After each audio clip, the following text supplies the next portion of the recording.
There we go. We're back. Y'all know what to do. Shout out to everybody who's in the building. Good to see y'all in here. You know what to do. Drop a 1 in the chat if you can hear me. Drop a 1 in the chat if you could see me. Welcome, y'all. Welcome to everybody that's in here. Let me double check and make sure we're good. I know YouTube, sometimes we be up in here glitching. So I want to double check and make sure we're okay. For some reason, it's not showing up though. So let me double check and make sure we're good. It says we're live, but it's not showing up on my side for some reason, but we should be good to go. Shout out to everybody who's in here. Hopefully y'all are doing well on this Thursday. It says that we're live, but y'all can't see me for some reason. Weird. What is going on? Hold on a second. It says we're waiting to start. I don't see anybody dropping a 1 in the chat. So let me double check and make sure we're good. It looks like we're good here. It looks like we're good there. I know some of y'all can see me on some of the other platforms we're on too. Let me see. I don't see any 1s in the chat. So let me try this a different way.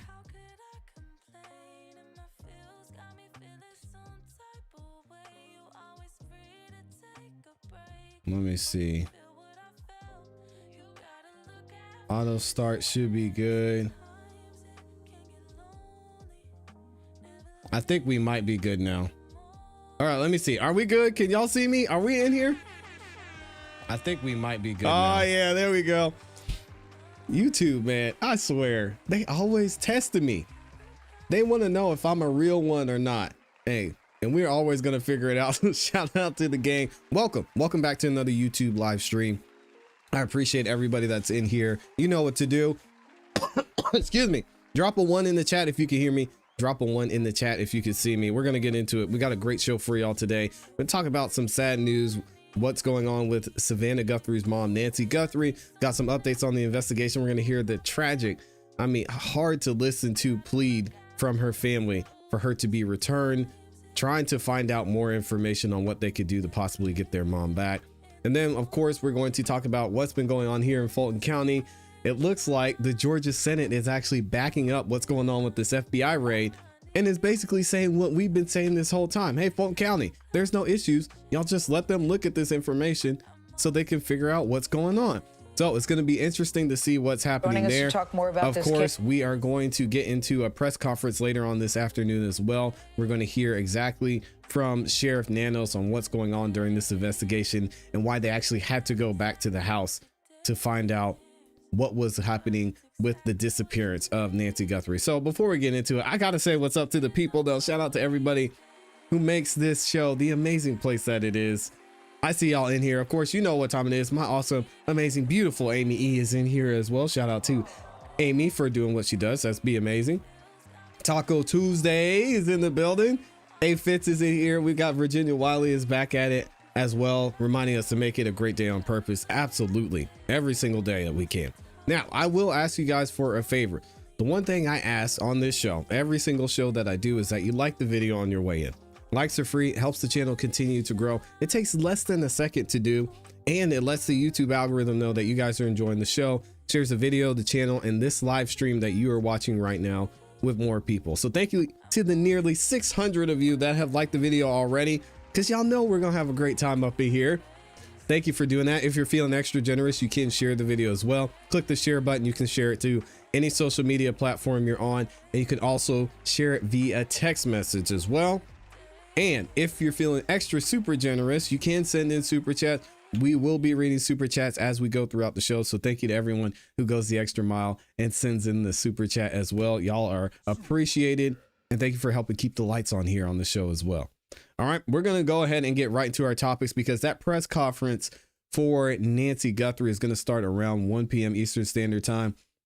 So make sure y'all stick around and here for it. Jay Buckmaster is back in the building as well. Excuse me. So it's good to see all of y'all in here. Thank you to everybody who's stopping by as well. So let's go ahead and get into it because it's starting to get interesting here. Very, very interesting. We've been covering everything that's happened with this election interference case, now flipped and turned back on the people who were accusing the president of the United States of election interfering. We've seen the FBI raid there in Fulton County, right here in Fulton County. And now we're finding out more and more of the Georgia officials, Georgia Senate even, is getting involved in what's going on, because we talked about this special committee that's happened and has gone into investigation of why the president of the United States was charged with election interference in the first place. We've seen this special committee, the Georgia Senate Special Committee, and we've talked about Senator Greg Dolezal. He's been at the forefront of this. He's been one of the main people who have actually put some pressure on Fani Willis to give answers. Fani Willis eventually showed up, and Greg Dolezal led the charge there. Now we're hearing this from Greg Dolezal that they're going to be questioning Nathan Wade and several other people into what was going on with this election interference case. What does he say? Greg Dolezal says subpoenas have been issued. The Georgia Senate Special Committee on Investigation has subpoenaed Fani Willis's special prosecutor and boyfriend, or whatever they are, Nathan Wade, and Assistant District Attorney Jeff DeSantis. They are ordered to appear next week on February 13th at 9 a.m.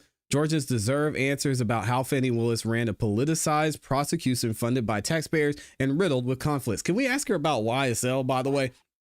Because that was expensive. The most expensive case in history, in the Georgia's history. Let's just make that clear.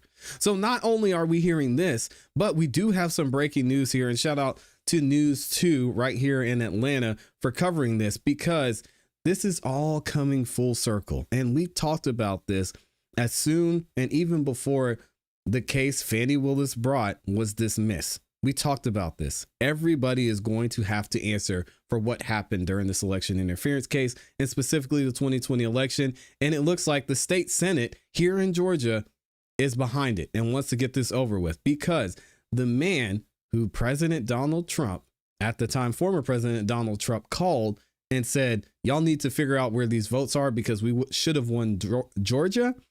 He's being questioned now as well. What happened here? It says the state Senate asked Brad Raffensperger to hand over voter information. He says that he won't. He's not going to do it. Why? Georgia's Secretary of State, Brad Raffensperger, hopefully I'm saying that right. We'll get into it in a minute. Vowed to defy a state Senate resolution and refuse to turn over sensitive voter information to the Department of Justice. We've got Brad saying that he provided the data, which includes full Social Security numbers, and that would violate the Georgia law. The resolution passed by the Senate Republicans urges the Secretary of State's office to provide information as a part of the request from the President Trump's administration. While the measure passed the state Senate, it carries no legal weight and serves only as a suggestion to the Secretary of State. I can guarantee the Department of Justice is going to get involved. Wow. Brad, because I'm messing up his last name, told Channel 2's Rich Elliott the state law is explicit regarding the privacy of voters' records, specifically protecting personnel identifiers.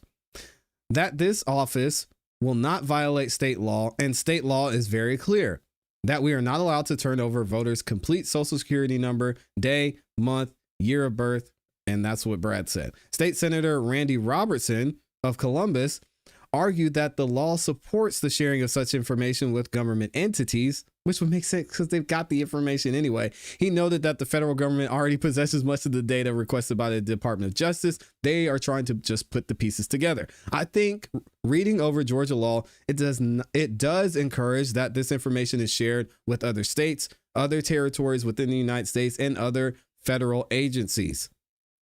State Senator Kim Jackson, and that is a Democrat from Atlanta, disputed that interpretation and raised concerns about data security.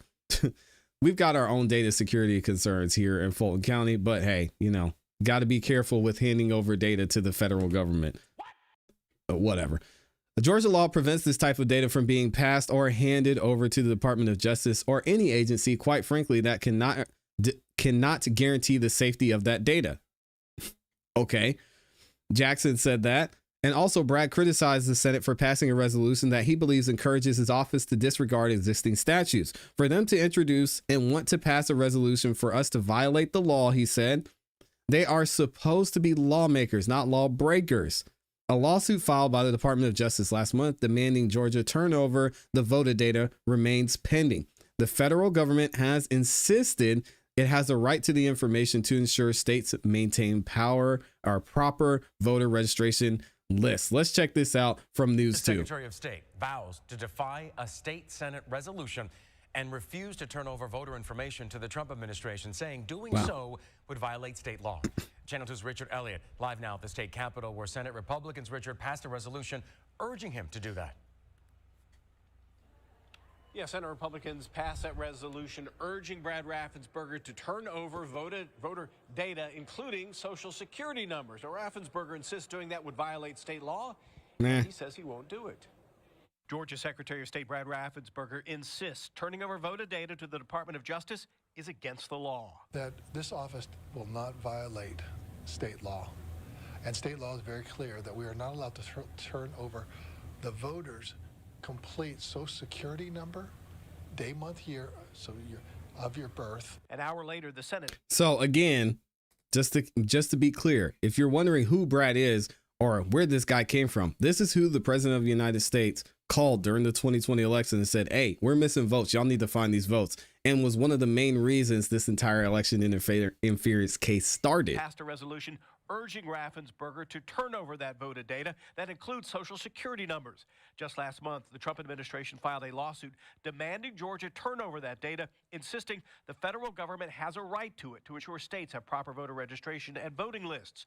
Columbus Republican State Senator Randy Robertson believes it doesn't violate state law. And I think reading over Georgia law, it does encourage that this information is shared with other states. It makes sense. Territories within the United States and federal agencies. But Atlanta Democratic State Senator Kim Jackson says that's just not true. Georgia law prevents this type of data from being passed on or handed over to the DOJ or any agency, quite frankly, that cannot guarantee the safety of that data. The resolution carries no weight of law. It's merely a suggestion, one Raffensperger has no intention of following. For them to introduce and want to pass a resolution for us That's to crazy. violate the law just flies in the. These are supposed to be, lawmakers, not lawbreakers. Oh, Brad, isn't that sweet? So with that being said, now we need to go back and do a little bit of a rewind and figure out how did we get here in the first place? Well, first, we're going to hear about what was passed by the Georgia Senate, and then I'll give you guys a refresher of how Brad got involved in all of this in the first place. Check this out. New at 5, Georgia senators have passed a resolution requesting the Secretary of State's office to produce Georgia's voter registration list to the Department of Justice. This comes after last week's raid of a Fulton County election center. We reached out to the Secretary of State for a response. These are perilous times. It ain't about winning and losing to me. It's about doing what's right. In a 31-22 vote, the Georgia Senate opted to pass a resolution Monday urging the Secretary of State to release voter information to federal officials. There's only one person that said nah. Important to note the resolution does not change state law nor require action by the Secretary of State. Today, all we're doing is urging an elected official to do what Georgia law says he should do. That's all. All of this coming on the heels of the FBI's raid of an election office in Fulton County last week. Put yourself in our shoes, those of us in Fulton County. What if the FBI came storming into your county and seized voter records, seized ballots from an election? We reached out to this. Hi, I'm here in Fulton County, and I understand why they're doing this, because this election didn't make sense. It wasn't right. And we're even hearing from election officials themselves that, yeah, maybe there were a couple things that were off with some ballots being not verified. So, yeah, come on, FBI. Welcome to Fulton County. Enjoy. The Secretary of State's office for a response to the resolution. Secretary Brad Raffensperger said in a statement, quote, "This office will not violate state law, and state law is very clear. I urge state and federal lawmakers to focus on strengthening state administration of elections rather than rehashing the same outdated claims, or worse, moving to federalize a core function of state government," end quote. That message echoed by Savannah Senator Derek Mallow. The resolution is asking the Secretary of State to violate the law. Why? Because in OCGA 21-2-225 and OCGA 21-2-219, it restricts how voter data and information is to be shared. But we're still using a software that is outdated and has nine different levels of concern and potential data breaches. It's all Now, good. the Department of Justice did file a lawsuit back in December seeking Georgia's unredacted voter registration list. A judge dismissed that lawsuit, and the DOJ recently refiled the lawsuit in a different court. Wow. So now let's do a little bit of a rewind and go back to how Brad got involved in this in the first place. And this is the phone call that took place between the president of the United States and Brad after the 2020 election results came in from Georgia, when everyone was, well, we won't say everyone, the president included, and a lot of people were wondering what happened here and how did the president lose Georgia, because it was trending in his direction. We saw it. Check this out. It's just not possible to have lost Georgia. It's not possible. When I heard it was close, I said, there's no way. But they dropped a lot of votes in there late at night. You know that, Brett. And that's what we are working on very, very stringently. But regardless of those votes, with all of it being said, we lost by essentially 11,000 votes. And we have many more votes already calculated and certified to. So I just don't know, Mark, I don't know what's the purpose. I won't give Dominion a pass because we found too many bad things, but we don't need Dominion or anything else. We have won this election in Georgia based on all of this. And there's nothing wrong with saying that, Brad. I mean, having a correct, the people of Georgia are angry. And these numbers are going to be repeated on Monday night, along with others that we're going to have by that time, which are much more substantial even. And the people of Georgia are angry. The people of the country are angry. And there's nothing wrong with saying that, that you've recalculated, because the 2,236 and absentee ballots, I mean, they're all exact numbers that were done by accounting firms, law firms, etc. And even if you cut them in half, and cut them in half again, it's more votes than we need. Well, Mr. President, the challenge that you have is the data you have is wrong. So Brad said, I don't know where you're getting this information from, but it's not right. So then we're going to go back to 2 days ago when this all happened, and we'll find out what was going on with the Secretary of State and now why he's nervous. Now that you heard that phone call, now we know what got the president into the situation in the first place. Fani Willis used this as a part of her indictment to arrest the president and to charge him with election interference, saying, oh, he called the Secretary of State and said, I want you to find these votes. And then we have this case. Check this out. New at 6 o'clock, nearly a week after federal agents raided Fulton County's elections hub, we're hearing from Georgia's Secretary of State for the first time. Channel 2's Richard Elliott is live at the state capitol tonight, where he had a one-on-one conversation with the secretary about federal agents seizing hundreds of boxes of data from the 2020 presidential election. Brad's nervous. It is February 2nd. It is Groundhog Day, and you've probably seen the movie where Bill Murray lives that single day over and over again. Well, Brad Raffensperger said this whole thing is kind of like that movie with the Trump administration bringing up the 2020 election over and over again. It's kind of interesting that it's today's Groundhog Day. We spoke one-on-one with Georgia Secretary of State Brad Raffensperger about the FBI raid on the Fulton County elections hub and the seizure of 700 boxes of 2020 ballots and voter information. He says it's like the feds are in the movie Groundhog Day, still reliving the 2020 election even after multiple investigations prove there was no voter fraud.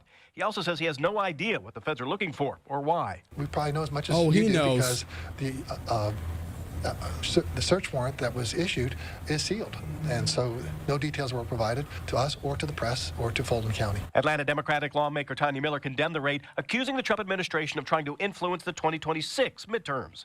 They would not be doing this if they weren't absolutely afraid that if we have free and fair elections, they'd lose. Raffensperger. Hey, again, guys, I understand how politics works. We don't get into the politics too much here. But I would be foolish to say, oh, this has nothing to do with the midterms. Of course it does. But two things can be true. Is this a play by the Trump administration during midterms to say, hey, you guys, something's going on in Fulton County. Trust us. We're the ones on the side of truth. Yes. But could there also be a reason to look into what happened during the 2020 election? Obviously. So two things can be true, and I believe both of those things are true. Who is running for the Republican nomination for governor, has his own 5-point plan for safe and secure elections in Georgia, including needing real ID to vote, citizenship verification, quick vote counts and audits, and clean voter lists. Atlanta Democratic lawmaker Sarah Draper believes Georgia has fair elections and accused the Trump administration of intentionally spreading chaos. The system that we have is very, very good. It has been working for Georgians. They would not want to cause chaos in the elections if they weren't afraid of losing. That is the bottom. Georgians don't know or understand what's going on in this voting system. You know, we just talked about how we still have this outdated voting system. Senator Greg Dolezal has shown how where people are registered to vote aren't even real locations. You got hundreds and thousands of people registered at one location, and it's impossible for that to happen. So the system is flawed. Why can't we all agree on that? Bottom line. FBI Deputy Director Andrew Bailey was there at the raid, along with National Intelligence Director Tulsi Gabbard. We learned from some media reports today that she was actually on the phone with President Trump while she was inside the Fulton County Elections Hub. We're live at the state capitol. Richard Elliott, Channel 2 Action News. Now let's get more details on that raid we've been talking about. Channel 2 got exclusive access to the area where the FBI seized those ballots. We took you inside last week on Channel 2 Action News at 6. Fulton County Superior Court Clerk Shay Alexander was with agents for hours during that raid. She says she unlocked the cage containing the records they wanted and locked it again after they took them. They took pallets. They took 24 pallets, which encompassed 656 boxes of 2020 election documents. All from November? November 2020. And you can watch Channel 2 investigative reporter Mark Winnie's tour of the warehouse with Alexander. We have it up for you right now on WSBTV.com. Yeah, and we might have to check that out, because I want to go back 2 years ago, and then I'll leave you guys alone on this topic. But I think it's important to see how things have come full circle, because Brad was really at the beginning of all of this, even before the indictment came out, and was one of the reasons that Fani Willis was able to launch her investigation into what was going on during the 2020 election and how the president may have interfered by what he did. So we'll go back to where Fani Willis and Brad were first being looked at by investigators and by the Georgia Senate right here in Georgia. Georgia looking at Georgia. What does that tell you guys? Does that make you feel like the system is trustworthy when you've got a civil war over this voting system? Doesn't make me feel like it. Republicans in the Georgia State Senate are pushing a potential two-pronged attack against top leaders. Their targets are Georgia Secretary of State Brad Raffensperger and Fulton County District Attorney Fani Willis. The two could both face state investigations. 11 Alive's John Schierick explains why. In the state Senate, supporters of former President Donald Trump, Republicans finding a new way to investigate Fulton County DA Fani Willis, who is prosecuting Trump on charges that he illegally tried to overturn his re-election loss. It becomes more and more clear this was prosecution for personal profit. Senate Republicans also finding a new way to target Georgia Secretary of State Brad Raffensperger for refusing to overturn Trump's loss in Fulton County and Georgia. Guys, this was 2 years ago. We didn't even know if President Donald Trump was going to be around to run again. Joe Biden was in office. And the Georgia Senate right here in Georgia, right here in blue Fulton County, was trying to figure out what Fani Willis and what Brad Raffensperger had going on. What does that say about elections here?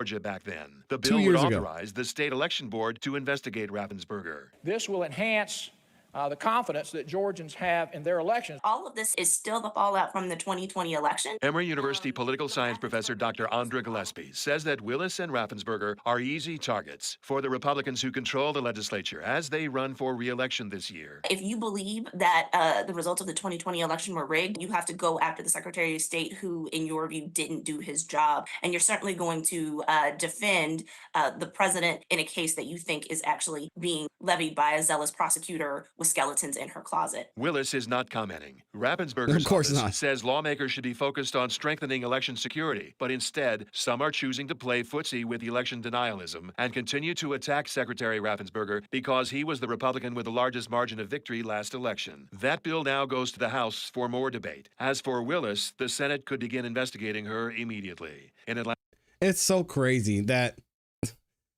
none of these people who were involved in this, Fani Willis, Brad, multiple others, even my guy, Rob Pitts, the chairman of the Board of Commissioners, none of them has said, hey, you know, there's nothing there. There's no issues. Y'all don't need to look for anything. It's not a problem.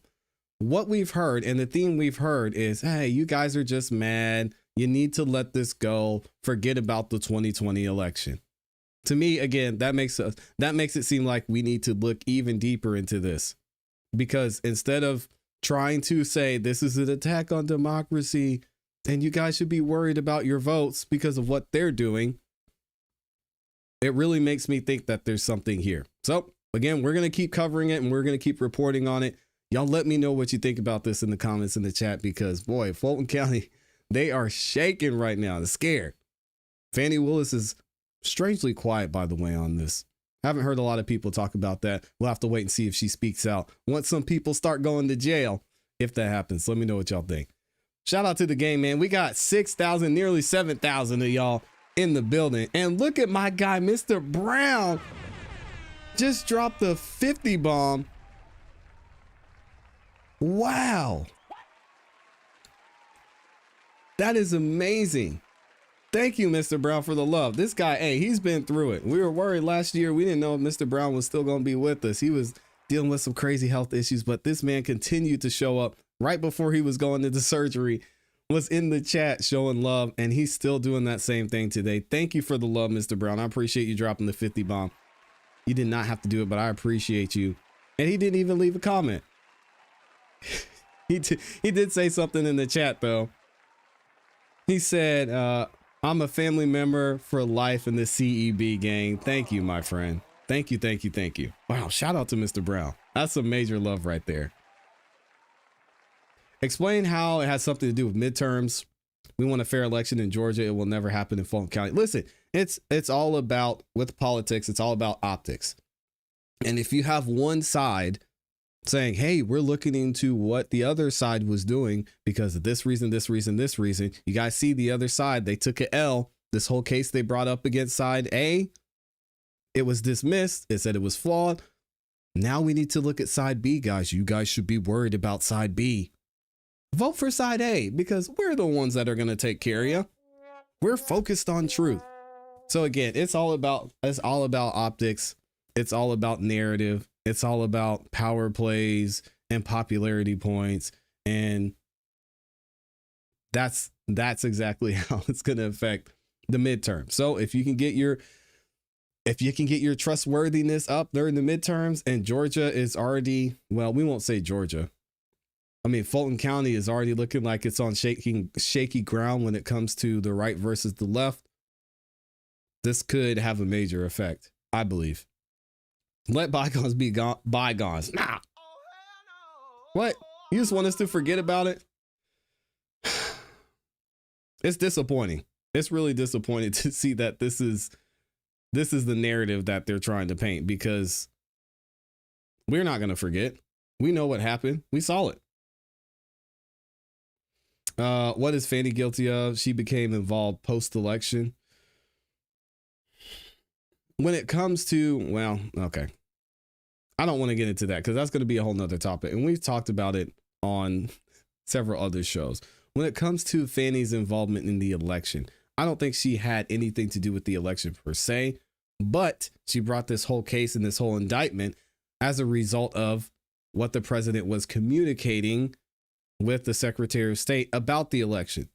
So she had some involvement there. She would have needed to do her own research, not only into what was happening during the election, doing an investigation into if it was well-founded and if it was actually election interference, unless she really just brought this indictment for a political reason. So again, Fani Willis would have had to have been intricately involved in understanding what happened during the 2020 election.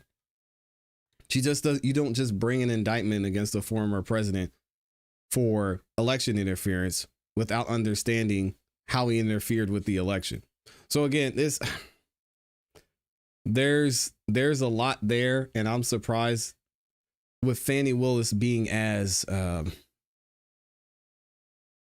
what I'm trying to think of the word. Maybe as brazen as she has been when it comes to this topic, that she's not coming out saying, hey, see, y'all see what I was talking about? There's that guy again. There's that man just over there stomping his feet, throwing a temper tantrum. This case got dismissed because people were scared. I tried to tell y'all, but nobody wanted to listen to me. And here we are. Now, I don't know. We'll see what happens. After these election documents are examined, they should look at Keisha Lance Bottoms versus Mary Norwood for the mayor of Atlanta. Oh, man. There's so many names I could throw out right now of when it comes to voting. So many names. Well, I'm not going to do it right now. I believe she had something to do with anything that happens in Fulton County. Trust and believe she has something to do with it. Yeah, and again, you don't bring this type of indictment with either out one, just having a political reason to do it, or two, knowing specific details about what happened in the conversations that were had. Calling someone and saying you need to find votes because this doesn't look right. It's not election interference. So what else was there? How did Fani Willis come to this conclusion? A lot of us believe it's because she had conversations with people who were at the White House, with the mayor of Atlanta. We won't get into all that. We've done it here so many times. Yeah, thank y'all for the love, man. Thank y'all for being here. I love having conversations. So we're going to keep it going. Any questions or thoughts y'all have, make sure you drop them in there. And again, shout out to Mr. Brown. Didn't even have a question or a comment. Dropping the 50 bomb. Amazing.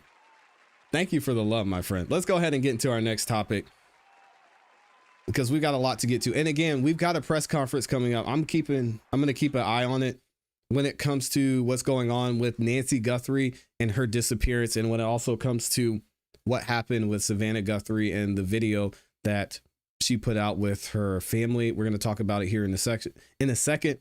But there's a press conference coming up here probably in the next 30 minutes or so. So we're going to cover that live. So make sure y'all stick around. Now, we've been covering everything that's been going on with the disappearance and alleged abduction of Nancy Guthrie, the mother of Savannah Guthrie. Savannah Guthrie, the co-host on to today's show, actually finally spoke out about this. First, she said, we want to thank everybody for their thoughts and prayers. And now we're hearing a plea from her family, from her, just trying to get their mother back. There have been reports that her mother has a pacemaker, and there was maybe some insight into what was happening with the pacemaker behind the scenes, if it was shown that it was disconnected or it stopped working. Hopefully that's not the case, but you can tell and really hear that the family is rightfully so worried about what's going on. Even so much so that Amy posted this over on X. Shout out to Amy. If y'all don't follow her on X, please make sure you do that. She gives some amazing up-to-date reporting and information when it comes to this case and many other cases that are happening in popular culture and cases you haven't even heard about. So make sure you follow her at IAMYLEIGH on X. That's at Amy Lee on X. She says, federal response. The President Trump announced he has directed the federal law enforcement to assist local authorities in efforts to bring Savannah Guthrie's missing mother, Nancy, home. The president says, I spoke with Savannah Guthrie and let her know I'm directing all federal law enforcement to be at the family and local law enforcement's complete disposal immediately. We are deploying all resources to get her mother home safely.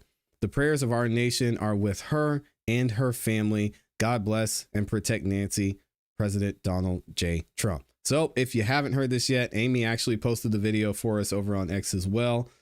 We're going to listen to the full video of Savannah Guthrie and her family just pleading with whoever abducted their mother to bring her home. Check this out.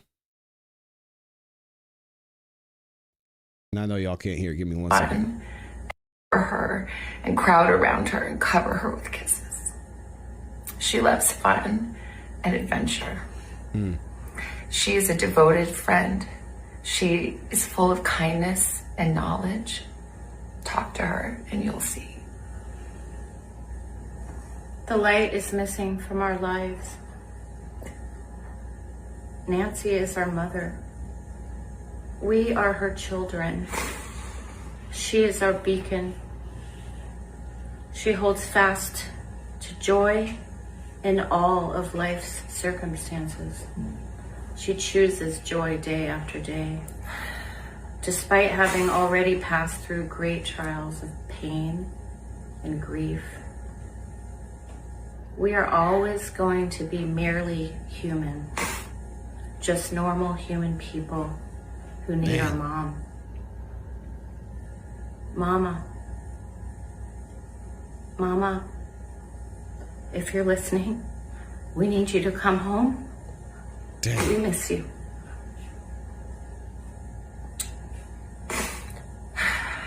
Our mom is our heart. and our home. She is 84 years old. Her health, her heart is fragile. She lives in constant pain. She is without any medicine. She needs it to survive. She needs it not to suffer. We too have heard the reports about a ransom letter in the media. As a family, we are doing everything that we can. We are ready to talk. Wow.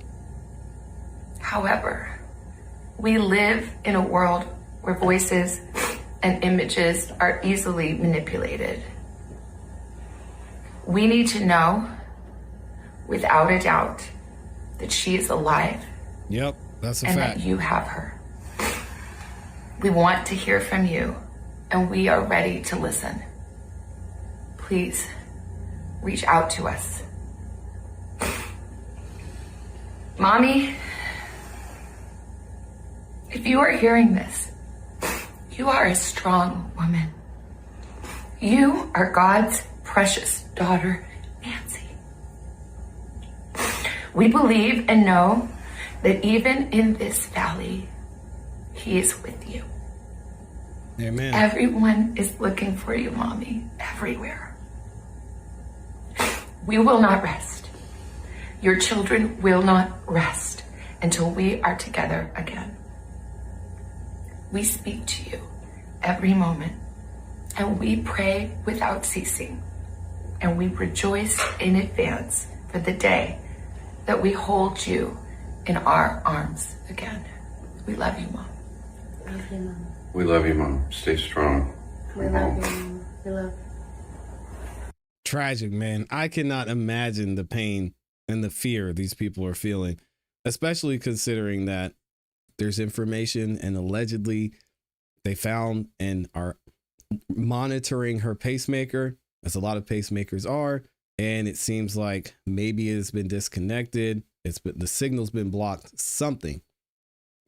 Very sad. And we're also going to look into a little bit of a timeline, because that may lead us into our next segment in another video where we're going to talk about new potential suspects in this case. We've talked about the brother-in-law.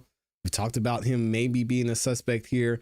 Now we're finding out that it could be someone else closely related to Nancy Guthrie. Make sure y'all stay tuned for that. But let's check out this timeline from CBS News where they talk about exactly how everything played out. Keep in mind, now Annie was with her mother, who lives 10 minutes away, by the way. She was with her mother the night before she disappeared. Some say she may have disappeared that night. She may have disappeared the following morning. We'll check out the timeline here. We are continuing our coverage of the ongoing search for Nancy Guthrie today. She, of course, you know by now, is the mother of Today co-host Savannah Guthrie. Last night, a vigil was held at a church in Tucson. Nancy Guthrie, as well as her daughter, are firm believers in the power of prayer. Savannah talks about it often, and we are all praying for them today. Last night, the family directed an emotional message to whomever may have taken their mother, who they call kind, faithful, loyal, and fiercely loving. I like that. They say they want her home. They are ready to talk, and they are ready to listen. Let's bring back Jonathan Bigliotti, who has more on the timeline of this case. Jonathan, good morning. The timeline's so important. Yeah. It is critical here, and officials are combing through it. The sheriff, Gail, telling me that they still do not have a person of interest or a suspect. The FBI is now sending in additional teams. They were back here at the home last night. With them, they brought canines. They spent several hours here searching as they tracked down every single lead. Everyone is looking for you, Mommy, everywhere. That search for Savannah Guthrie's mom, Nancy Guthrie, stretching into day 5 this morning. The 84-year-old was last seen around 9:45 Saturday night. She had dined at the home of her daughter, Annie. After dinner, she was dropped off at home by her son-in-law, Tommaso Cioni.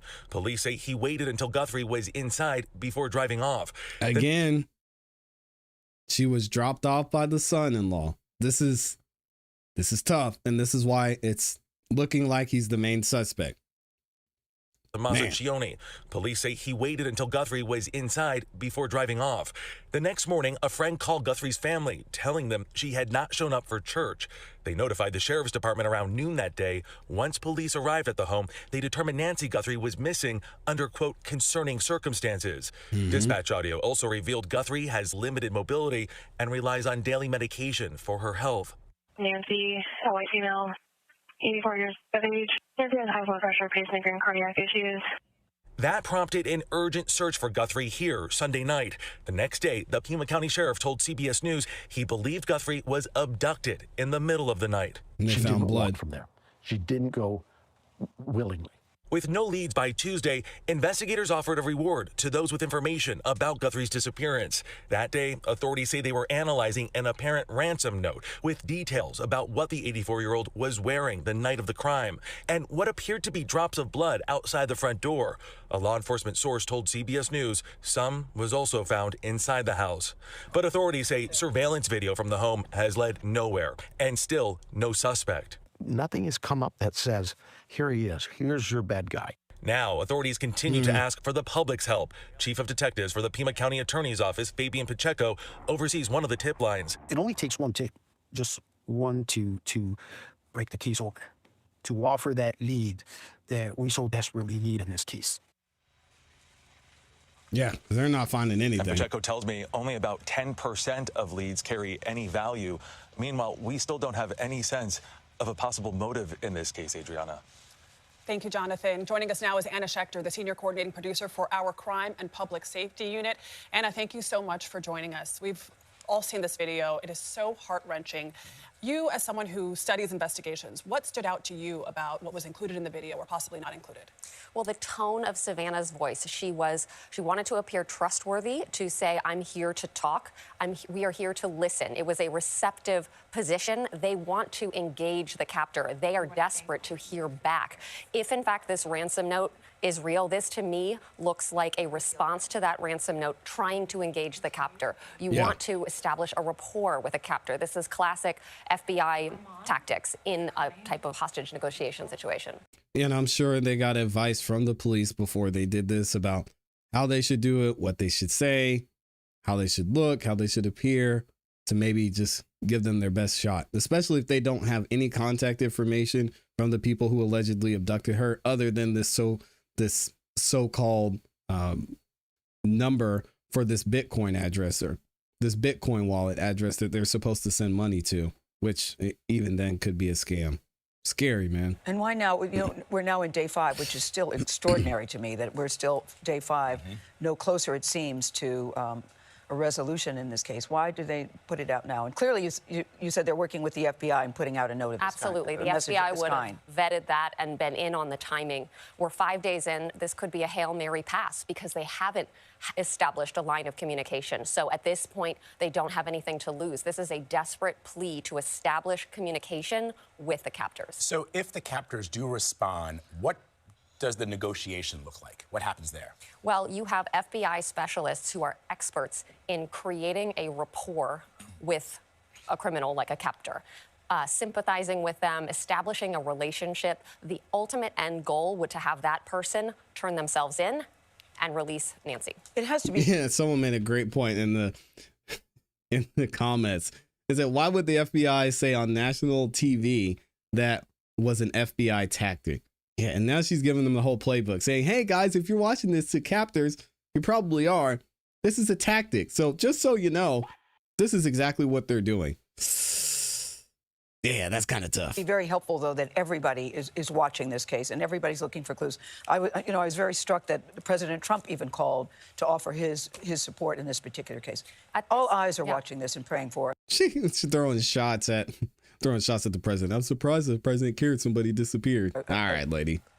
A positive outcome here. That's the best strategy right now because there isn't that line of communication. If there was a communication with a kidnapper, you would want that very quiet. You want that all to happen in the background and come to a resolution, and then you can come out and say, but because that hasn't been established, now you need everybody looking around. If you see something, say something. That is real, and that does help the police solve crimes like this. And police always know more than they're sharing with the public, always. That's true, 100%. They are running down leads. Yes, absolutely. All right, Anna, thank you very much. Appreciate it. Yeah, again, sad, tragic to see them have to go through this. I believe the police do know more information. We're going to cover the press conference live here at a later time, so make sure you guys stay tuned in for that. Let me know what you think in the comments in the chat. Do you think this man, the brother-in-law, and I want to rewind back to this timeline, he was the one who dropped off the mom after they had dinner.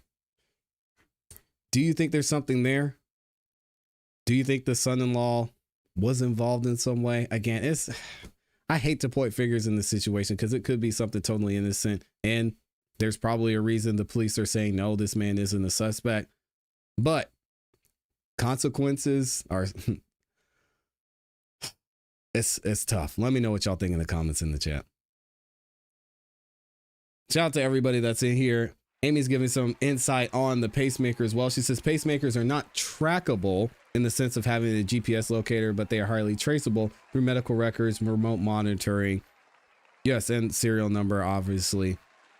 But hers disconnected from her Apple and monitoring device. So there's that. Leave it to Gail to go. Yeah, Gail saying, I'm surprised the president was interested in. Really? Why? Why were you surprised? What is she? It was unnecessary. I'm not going to go back and replay it, but a little bit obnoxious from her, but we get it. You don't like him. Speaking of the son-in-law, we're going to get into that next because there are reports. There's reports that they may have a suspect. Police may be looking into a suspect. We're going to talk about it here in a second. Again, if y'all haven't yet, please make sure you like the video on your way in. Likes are free, guys. It takes less than a second to do. It helps the channel out. Y'all hear me say it 11 times because it's free. So please like the video. I know y'all are going to have a good time here, and we're going to get into our next segment as well. So thank you to everybody for the love. Shout out to Gail. Yeah, I don't know. And again, I don't know anything about the history of this son-in-law. I know some information. I don't want to start spreading rumors because, again, this is such a sensitive situation. Right? Everybody wants to look at someone and wants to figure it out and wants to find out and, you know, play Sherlock Holmes and say, he's the one that did it. But again, I can't imagine if I were the one that dropped off my mother and then she disappears, how nerve-wracking that would be. So we'll have to wait and see how this plays out. So again, not only are we talking about the disappearance of Nancy Guthrie, and we've heard the video of Savannah Guthrie and her brothers and sisters pleading with the abductors to just let their mom come back.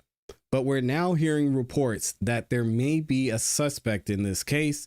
And that may be one of the reasons why the police returned to the home and actually reclosed off the scene, which we're going to talk about later in another video. Check this out from KTLA in News 5. They're going to talk about who the potential suspect may be. Might be the son-in-law. He could be actually the prime suspect, as we've heard before. Let's see what they have to say. Mother of Today Show anchor Savannah Guthrie was taken from her home against her will in a possible kidnapping. Deputies were seen searching an area behind Nancy's home today. Nancy was last seen Saturday night by her daughter Annie and her son-in-law, who dropped her off at home after dinner. Her family reported her missing when she didn't show up the next day for Sunday church services. Journalist Ashley Banfield is revealing that authorities are looking at a possible person of interest. Critical line from this high-level law enforcement source was that the son-in-law may be prime suspect at this time. She's talking about Annie's husband, one of the last people to see Nancy alive. I was also told that the car belonging to Annie Guthrie, that's Savannah's sister, Nancy Guthrie's daughter, had been towed and taken into evidence. Ashley says sources have also told her about what happened to the home's Nest cameras. There were Nest cameras, plural, and they were smashed, and that they've been taken into evidence. The Pima County Sheriff denies those claims that they have a suspect, saying in a statement, at this point, investigators have not identified a suspect or person of interest in this case. Detectives are reportedly looking into whether a trespasser seen lurking in a neighbor's yard near Nancy's home a few weeks ago is linked to her disappearance. They're also looking into a digital footprint to see whose phones were in the area at the time Nancy vanished, and waiting for DNA results. Two ransom notes that were sent to TMZ and a local Arizona TV station asking for millions of Bitcoin are also part of this investigation. Meantime, the sheriff gave a new interview to the Today Show this morning. We have nothing else to go on but the belief that she is here. She's present, she's alive, and we want to save her. Again, the police, they have a lot of information on this because we heard from the sheriff. We heard from Sheriff Nanos just yesterday. And this man was basically saying, hey, y'all better get prepared because I don't think Granny's going to make it. Now we're hearing that, okay, well, I think she's alive. We're going to try and find her. We're doing everything that we can to find her. So a little bit of different change in tone may be an indication of something, may be nothing. But I think the police has more information, which is one of the reasons why now we're hearing about a potential suspect, and also one of the reasons why they reopened the crime scene, which we're going to get into later. President Donald Trump released a statement on Truth Social just moments ago saying, "I spoke with Savannah Guthrie and let her know that I am directing all federal law enforcement to be at the families and local law enforcement's complete disposal immediately. We are deploying all resources to get her mother home safely. The prayers of our nation are with her and her family." Yeah, and again, this whole narrative about the president not caring about Nancy Guthrie because of Savannah Guthrie is crazy. In a situation like this, where someone goes disappearing, it's making national news, and it's someone who is let's just say, nationally known, you're going to have someone at that level step in. But now let's get to hear from an FBI agent, an ex-FBI agent, as to what he's assessing and what he may believe is pointing to a potential suspect in this case. Check it out. We welcome in now former FBI agent, partner at the PAX Group, Michael Harrigan. Michael, thank you for your time this morning. We certainly appreciate it. So News Nation's Ashley Banfield, she told Arconnell McShane her sources say police may have a person of interest in this case. They just aren't making it public yet. Here's the clip. The car belonging to Annie Guthrie, that's Savannah's sister, Nancy Guthrie's daughter, had been towed and taken into evidence. And then the critical line from this high-level law enforcement source was that the son-in-law may be prime suspect at this time. So what are your major takeaways from those apparent developments? And also, how long until the DNA evidence is returned to investigators so they can get a better sense of who may have been in and around this home at the hour she went missing?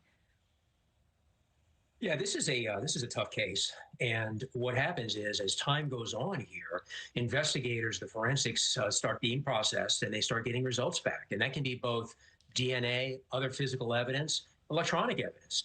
So that would be a good justification for the police to return to the crime scene after they released it. There was likely some information came in, or some evidence that was processed caused them to go back and re-examine and maybe obtain additional evidence. But these cases can go in a lot of different directions here. And from what your reports have suggested, it's likely the law enforcement has an idea of maybe who did this. They're likely focusing down on some suspects. And as reporting has also suggested, it could be family, it could be somebody that knew the victim here, or random break-in. But, you know, as time goes by, they're going to have more leads to cover. They're going to have a lot more information to analyze, more people to interview, and the investigation becomes more focused. Well, in terms of that electronic data you mentioned, you know, we know she has a pacemaker that stopped feeding into her Apple devices at a specific time. Is there any trackable information from that device that investigators not may be really, able as to Amy tap said. into? You know, possibly. Normally those pacemakers and those heart monitors, they tap into a smartphone and download data into that device that feeds into the monitoring station. So once that they're beyond reach, usually it's either a Bluetooth or a Wi-Fi hook. I'd say more Bluetooth.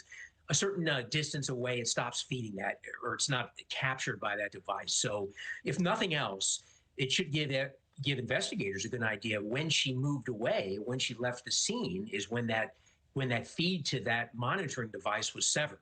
So there is something there. It all comes together. I mean, there could have been cameras. There could be all kind of things there that just take time. I mean, when you look at electronic evidence, it's a crushing amount of data that technicians have to go through, which is, on another reflection here, it's good to see federal law enforcement involved here, because they bring that expertise so that the investigators of the local agency can focus more on the ground work, and their federal partners can actually analyze and provide helpful, hopefully, leads and information to help the investigators there. Well, it is quite a bit to sift through.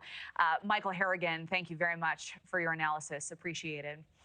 And again, if you have any information about Nancy Guthrie, please contact the Pima County Sheriff's Department at the number on your screen now. You can also submit any photos or videos through that QR code there, or submit an anonymous tip through 88crime.org or the number at the very bottom of the screen. Thank you for watching. Yeah, and again, we're going to stay up to date on what's going on with this situation, because now that there's a suspect involved, I think things start to get interesting.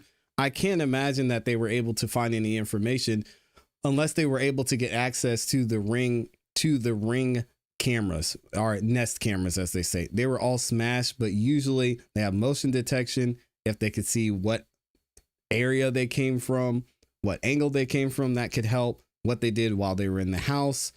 And hopefully they had some cloud storage that they were able to access that information there.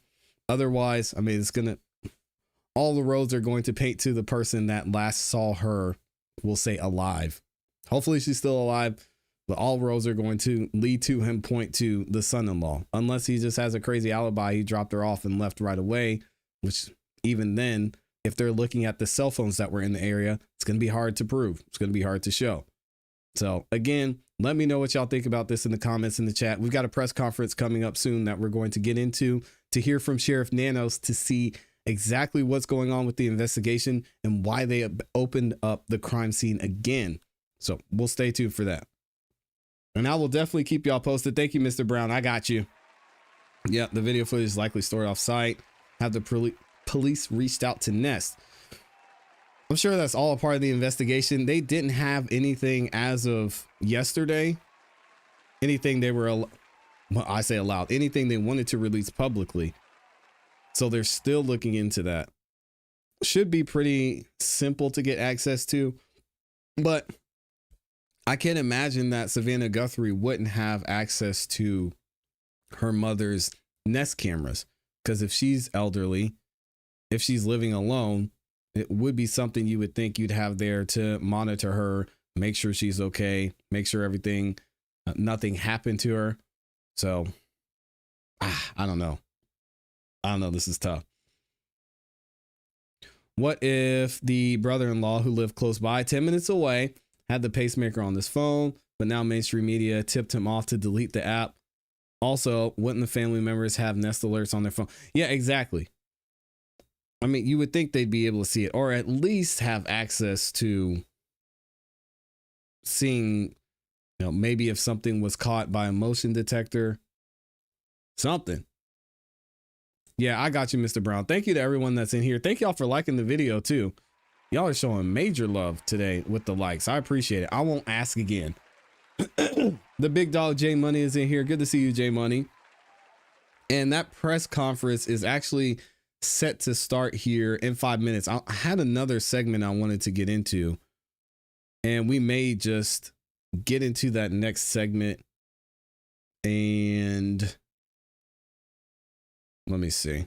We may just get into that next segment, and then if the press conference starts, we'll jump over to that, because I really want to hear from the sheriff and see what he's talking about. But I also wanted to get to, this is probably good to get to before the press conference starts, is this situation with the home being investigated is weird. And we're going to actually talk about it here in a second, because we showed video yesterday, exclusive footage of what was happening at the home, because the police handed the crime scene back over to the family.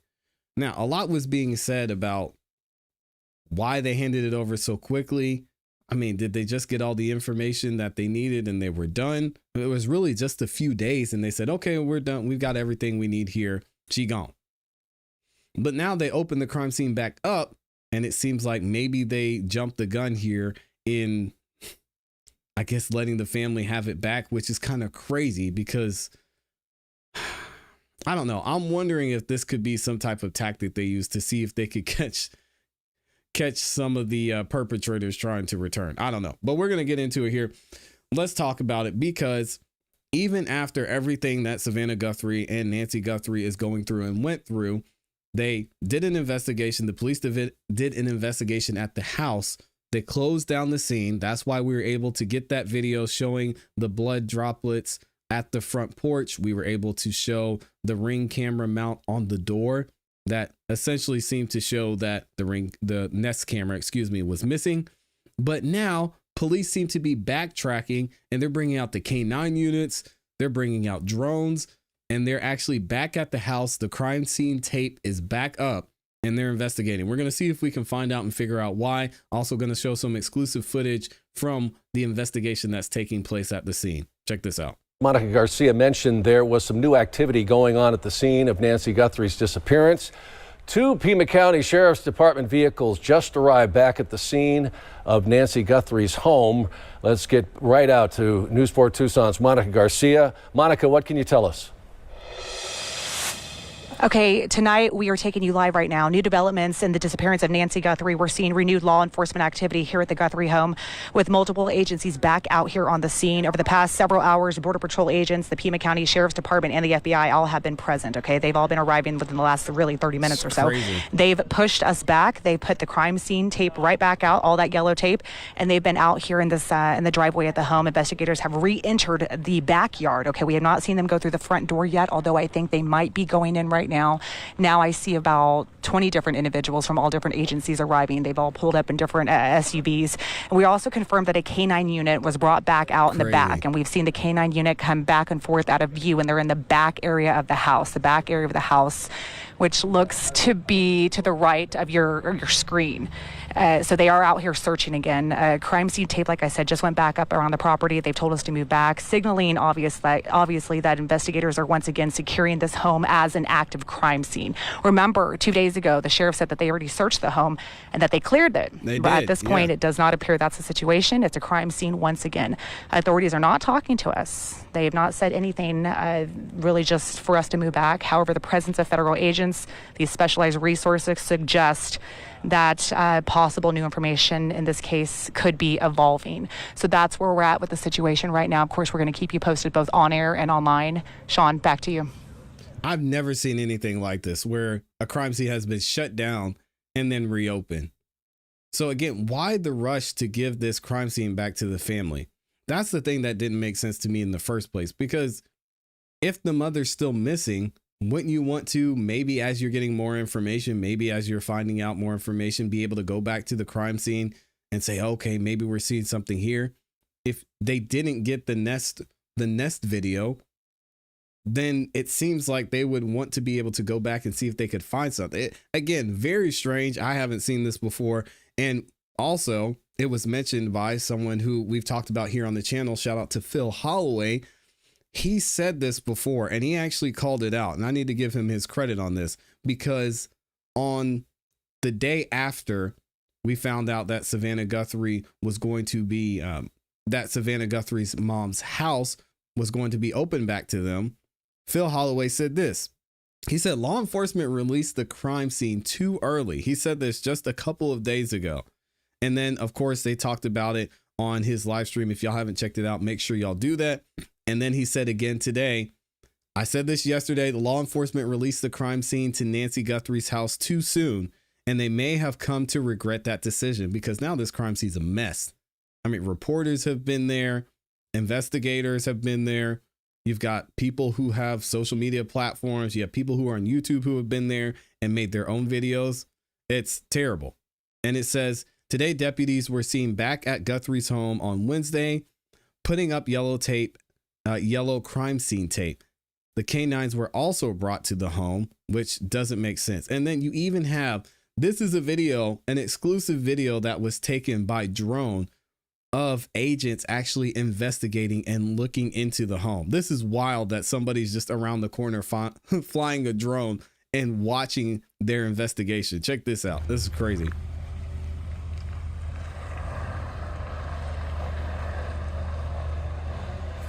Shout out to Mo here on the drone. Let me see again. It's wild. So I can't tell, are they getting things in the garage, or are they just using it to go in and out? The door's open. Look at the door. That's open. Is that open? No, it's not open. It's closed.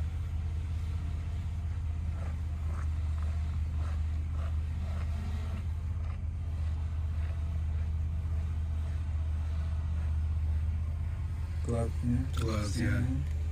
What is happening right there? Like, is he photographing something? Here, let me see if I can. Which I think it's hilarious they're using gloves after people have been inside the house. Because I mean, what are you gonna find now that this entire crime scene's been ridiculously contaminated? Well, there's also news and also reports that there may have been trespassers near and around the area. Now, granted, this trespassing took place not only several weeks ago, but it took place a good distance away from Nancy's home. Could it be related? Possibly, especially if it's something that's not common. We're going to check this out from live now and see what they have to say about the trespassing situation. I want to talk too about what about this other report here that you guys are handling where there could be Nancy Guthrie's abduction is possibly linked to a trespassing case in the neighborhood, according to police. What do you guys know about this one? Right. Well, there's a neighbor that is about less than 10 minutes away. The Pima County Sheriff tells TMZ, we just found out that this man is reporting that around early January, a couple weeks or 3 or 4 weeks ago, he said that there was a suspicious trespasser that was on his property and triggered a motion sensor on his front lawn in the front yard. Immediately, a floodlight had come on, and on video, this person had just scattered away is what this person is saying. Not too many details about exactly what that looks like, but in terms of this area, we got to talk about the area in Tucson where Nancy lived. If you looked where her house is, it was a long driveways, a lot of vegetation, very spread out. So when you say neighbor, it could be, you know, very far down the road here. So any type of person that is trespassing in this area, it's quite unusual. Yeah, no doubt take about a lot of that. effort. We're taking some video here of the neighborhood as well as the home. Branson, I also want to ask you, what do we know about the movements of Savannah? We know that she's in Arizona helping with the investigation, but do we know if she is maybe going to be speaking at all to the cameras at an upcoming news conference coming up? I know a lot of her fans probably want to hear from her or her family. I mean, we have heard from Savannah, but only virtually on social media. She did give a statement saying that we just need prayer right now, kept it very brief, and it was heartbreaking to read, seeing what she's going through, putting yourself in the shoes of what Savannah is going through. At this very moment, we don't know whether or not Savannah is going to be speaking publicly on a microphone or on video or whatsoever at a press conference, but what we do know is that Savannah was scheduled to be a part of the coverage this Friday for the Winter Olympics opening ceremony and throughout all of that during the Winter Olympics, and we've learned that she is no longer going to be a part of that. Not doing that. We just learned that Mary Carrillo, who is a longtime reporter, is going to be replacing her as that co-host for that coverage on Friday. Yeah, I mean, talk about sad, man. And then, of course, we've got News Nation here. It gives us more insight into what's going on with the investigation and more insight into why they're back at the house and why they why they re-secured the crime scene in the first place. And these new searches, they may help piece together the story when you couple that with reported signs of forced entry and that Nancy apparently left her phone or keys or wallet in her home. Not to mention those possible blood spatters on her front porch that our own Brian Enid managed to get footage of yesterday. We talked about that. Having said all that, there is a sense of optimism when you had today Pima County Sheriff Chris Nanos telling NBC News that he believes Nancy Guthrie is still alive in spite of her urgent need for medication after all these days. But when asked why he thought that, he said, quote, "We have nothing else to go on but the belief that she's here, she's present, she's alive." So he doesn't know. Now, I don't know if the family finds that especially reassuring, considering now the New York Post is reporting the FBI is investigating these menacing letters sent to Savannah following her mother's disappearance. According to the Post, those letters claimed knowledge of the kidnapping, directly threatened Nancy's life, and that's on top of the possible ransom notes that have been sent to multiple news outlets since Nancy went missing. One of those notes, by the way, which was sent to TMZ, reportedly contained descriptions of what Nancy was wearing and mentioned that something was damaged in her house after the kidnapping. So potentially these are details that only the kidnapper would know. The note reportedly also demanded a ransom of millions of dollars in the form of Bitcoin. But the sheriff's office has said they're aware of the notes. They're sharing all the leads with the FBI. They didn't really say anything further. But what just happened? Earlier tonight, the Guthrie family broke their silence, responded to those ransom notes in a new video pleading for their mother's return. Take a look. Yeah, and we heard the video already. So again, we've got the press conference that's starting here shortly. We're going to get into that, and you guys will be able to see a clip of that here coming up soon. But again, why are they back at the crime scene? I think is the biggest question. And what are they going to do as a result of this crime scene just being obliterated by footsteps, hair, fingerprints, people touching stuff, looking at stuff? I'm sure there were people just waiting for them to shut this down so they could go in and look at the house. Obviously, many of them may not be a suspect, but if you've got this new introduction of evidence into an old crime scene, it just seems like a mess. So let me know what you guys think about this in the comments and in the chat. And we're waiting for the press conference to start soon. So make sure y'all make sure y'all hang out because it looks like it's actually starting right now. That timing was perfect. That was absolutely perfect. I couldn't have timed that better myself. Well, I guess I just did. Anyway, shout out to you. If y'all could, please make sure you like the video. I'm going to be begging for likes for forever. But y'all did pretty good with the likes today. So maybe I won't ask that much. Let me double check and make sure we're good here. We should be hearing from the sheriff shortly. Let me double check and make sure that he's getting ready to come up there. I wonder if the family will be up there with him. What do y'all think? And shout out to Taco Tuesday. Good to see you. FBI shows up to their house flying the drone. That yard looks like a lot of snakes around. Reason I ain't moving to Arizona. Ah, I know. And Arizona is so cool too, but yeah, it's wild out there and it gets crazy hot. Yeah, they're so weird to give the crime scene over so quickly. Why didn't the FBI destroy it like they did when Charlie Kirk was on the line? Good question. People do need to understand not to place cameras where they can be seen all the time. Place them in areas where individuals don't know and provide access to trusted individuals, or at least make them difficult to disable.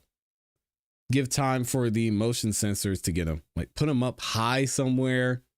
So if someone walks in the room, they have to work to get to it. There's a lot of different things you can do. Hide them. Again, that's a great reason as well. The drone might have been from Brian Enton. I'm not sure who that is. And it looks like the press conference is starting, but we don't have anybody on the podium yet. We got all the microphones there. And I'll actually pull this up so y'all can see it. Here we go.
We're just waiting for everything to start.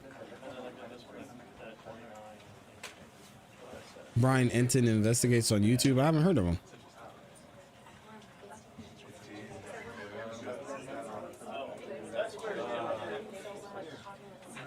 Hopefully we have some good news here.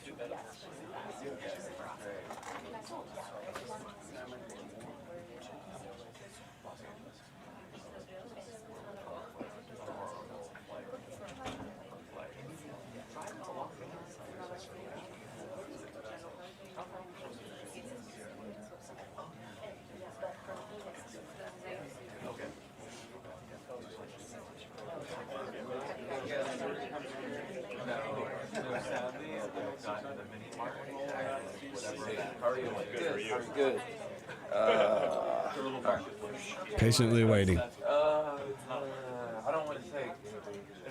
You'll hold something to it. And then you put me on the record.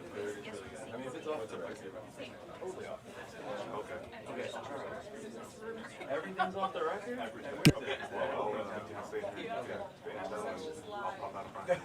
Right.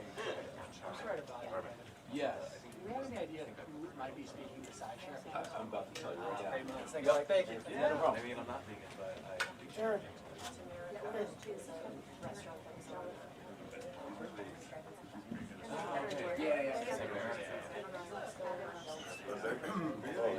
Sorry.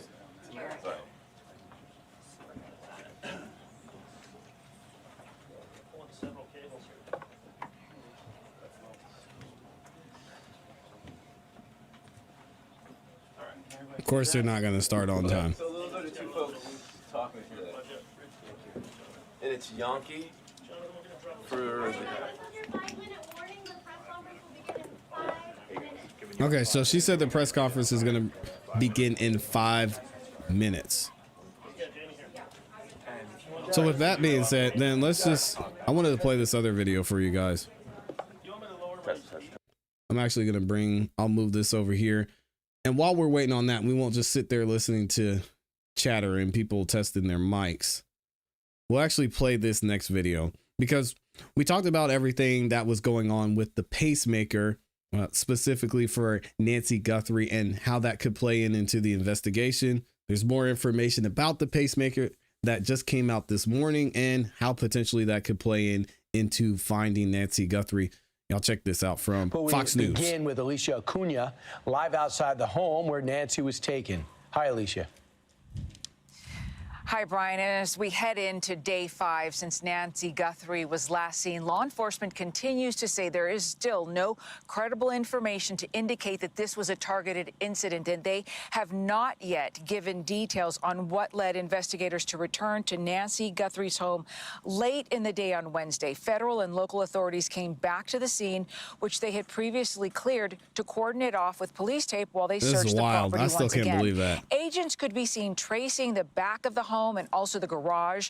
Before their arrival, the Pima County Sheriff's Department released a statement saying detectives did have follow-up work to do.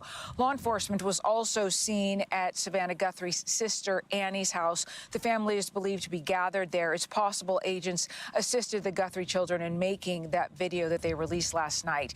NBC News reports sources tell them Guthrie's pacemaker appeared to be disconnected from its monitoring app early in the morning on Sunday. The Sheriff's Department in a statement on Tuesday saying we have not released specific timeframes related to this device. As previously stated, investigators are working to review any available data that may assist in this investigation. The Sheriff's Department is also attempting to knock down rumors and reports that they have identified a potential suspect. The department says that's not true, adding unverified accusations or false information is irresponsible and does not assist the investigation, reiterating they do not have a suspect or person of interest. And last night, hundreds of people gathered for a candlelight vigil at a local church to offer prayers and support for Nancy's family and her safe return. The FBI Director Kash Patel is expected to arrive in Tucson, Arizona at some time to assist in this, or rather lead this investigation. We are also expecting a news conference later this afternoon for an update on the investigation. We're going to cover that here shortly. Okay, thank you, Alicia. Thanks, Alicia. Oh, thanks, Amy. Let's bring in Paul this Maher, isn't a Fox official. News contributor, retired NYPD inspector. Paul, we were just talking, saying, any chance she had a car there? Is her car missing? Do we know maybe how she ended up leaving the house? And I showed you guys that drone footage. The car was still in the driveway. I don't know if they're going to talk about it, but we've seen it, that it's there. Well, we don't know that now, and that information has not been released to my knowledge, whether or not she had a car. But that said, we know that she wasn't very ambulatory and that she couldn't walk very far. So even were she to have had a car, you have to assume she would need help to do shopping, to get herself in and out of, let's say, a doctor's office. And again, here's the car. So somebody's car was there, as we could see from the drone footage. And let me make sure I resize this so y'all can see. There's a vehicle here, and that's not a vehicle from one of the agents. Shout out to Mo here on the drone. Let me see again. So you can see there was a car there at her house. I don't know if she drove or not. If she drove or not. The fact that she was dropped off by her son-in-law maybe says that she wasn't driving like that just because of her mobility issues. As they said, it would be difficult for her to walk 50 yards. So that could be an issue. The door's open. Look at the door. Oh. That's open. Is that open? No, it's not open. It's closed.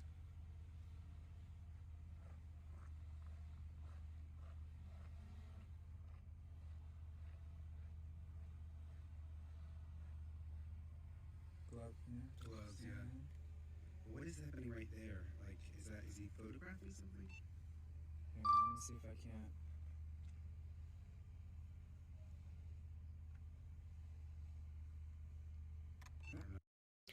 So there seems to be a car there amongst other things, but who knows? Things like that.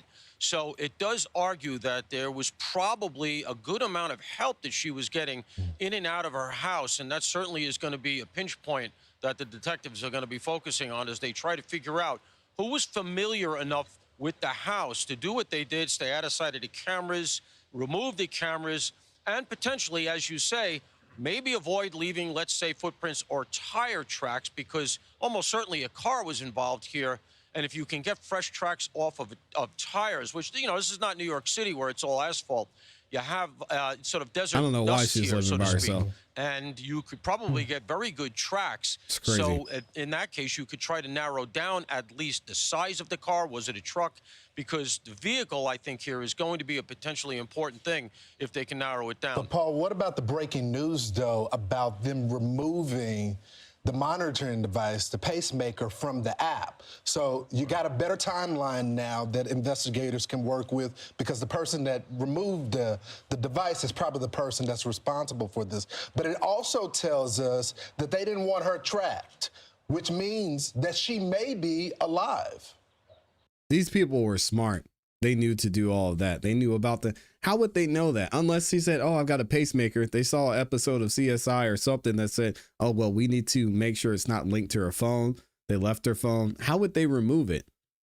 It's wild.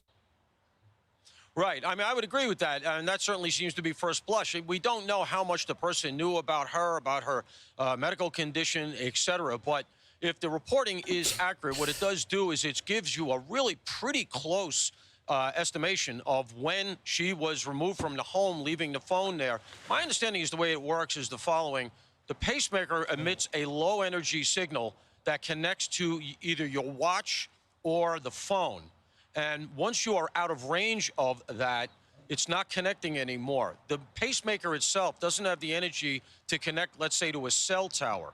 So once you're out of range of the phone or the watch, which are interconnected in the Apple system, then you're not going to get that signal anymore. Now, let's be clear. That doesn't mean the pacemaker stops working. Right. It continues to work. It just doesn't signal to the phone.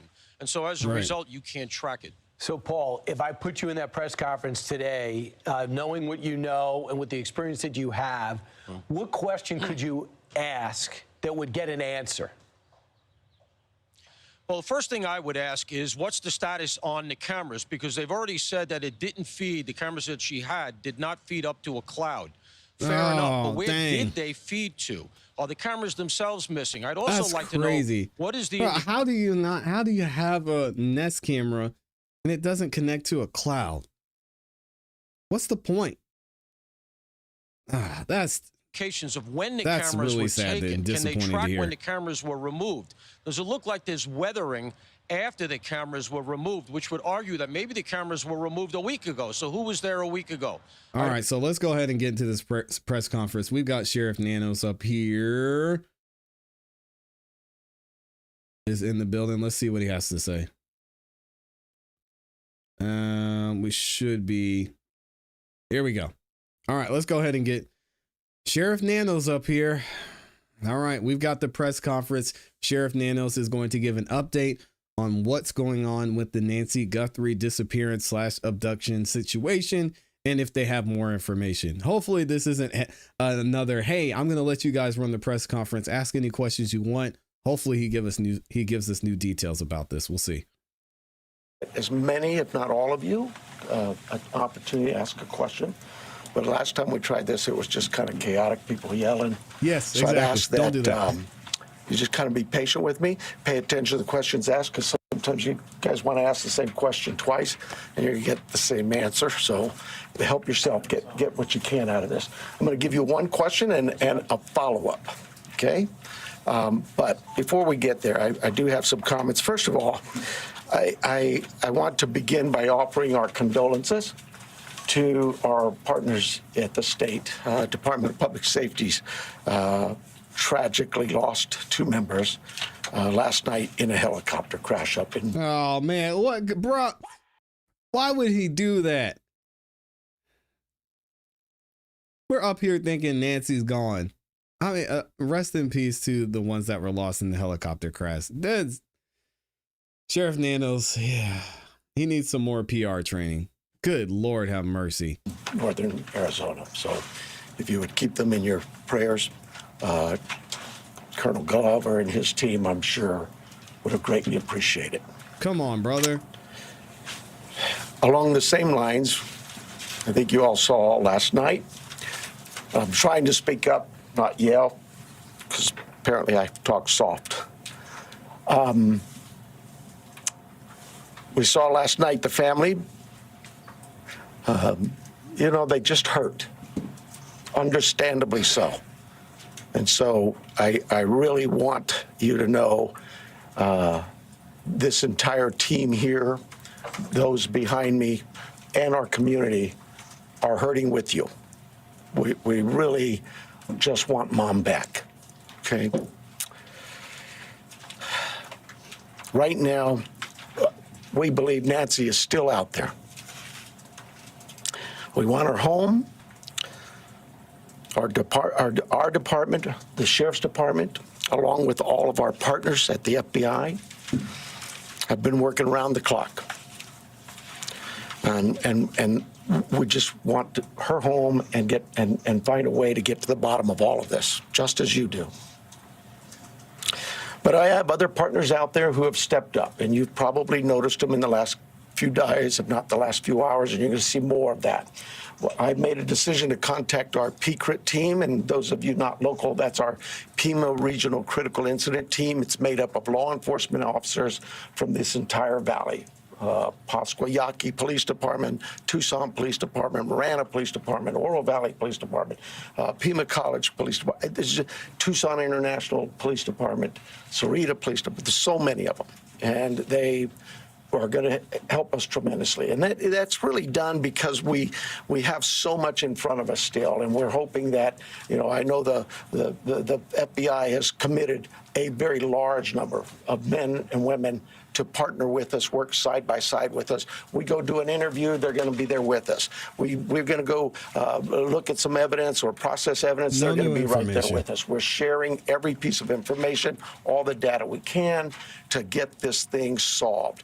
And it's important that my partners in law enforcement know and understand their roles, because it is very large, complex investigation with a lot of moving parts. And we're at that phase now where sometimes we're waiting, right? We're waiting for analysis. We're waiting for lab reports. But even then, when they come back quickly, for example, some DNA, we rushed what we thought was the best target for DNA. We did a rush through and got some of that back. Okay. The results were minimal. I think you all know of the blood on the porch. That was one we did. It came back to Nancy. That's what we know. Okay, so it is Nancy's blood, and we know that. But there's still more items that have been submitted. We just haven't got them back yet. But in the meantime, we're not just sitting on our haunches waiting. We do have a number of leads coming in, and that's why we brought in the FBI for one, but PCRIT as well, to be able to get out there and handle these leads as they come in as quickly and as expeditiously as we can. And every single lead is looked at, every one of them. And so we're gearing up. You probably have some questions about what you've seen in the last couple of days. I'll gladly answer those at that time. But it really is about getting our partners out there. To be fair, when we went to that scene the first night, Saturday night, it was just us. Since then, the FBI and others have asked, can we go and see it as well? And that's what you've been seeing. But it is a very important case. to not just me and my team, but this entire community, all of our law enforcement partners. Suspects. I know there's been a lot out there about suspects, and I want to be very clear. At this time, we have not identified a suspect or a person of interest in this case. We are working our best to do that. But to be clear, we have nobody of interest or any suspects that you would consider a prime suspect. We're just not there. We're not there yet. The timeline, I think we've got it on the board, do we not? This is a timeline that we have been able to develop with some of the things that we've had processed, various pieces of electronics that we've gathered. And you look at some of this, and I know you're going to say, well, why did it take you so long to get this to us, Sheriff? Well, because one thing, it's got to go out and be processed at different lab sites. And sometimes that stuff comes back to us, and like you, we have questions.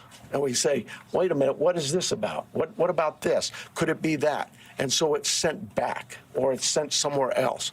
So, and that's happening with all of the things we see, that process, that review, and that questioning of, all right, what is it we're looking at? So I'll go over it with you. You can see it on the board there, but at about 5:32 p.m., these are approximate times. 5:32 p.m., Nancy travels to her local family's home for dinner and playing games with the family, just visiting. At 9:48 p.m., which is very consistent to what we were told by the family, that Nancy was dropped off at home, and we know that because we have a garage door open at approximately, I can't stress that enough, at approximately 9:48 p.m. At 9:50 p.m., that garage door closes, which is that time we assume that Nancy's home and probably going to bed. Sunday morning, early morning at 1:47 a.m., the doorbell camera disconnects. At 2:12 a.m., software detects a person on a camera, but there's no video available. That's what we talked about. Here we go. Subscription, and therefore it would rewrite itself. It just kind of loops, right, and covers up. That's what our analysis teams have told us.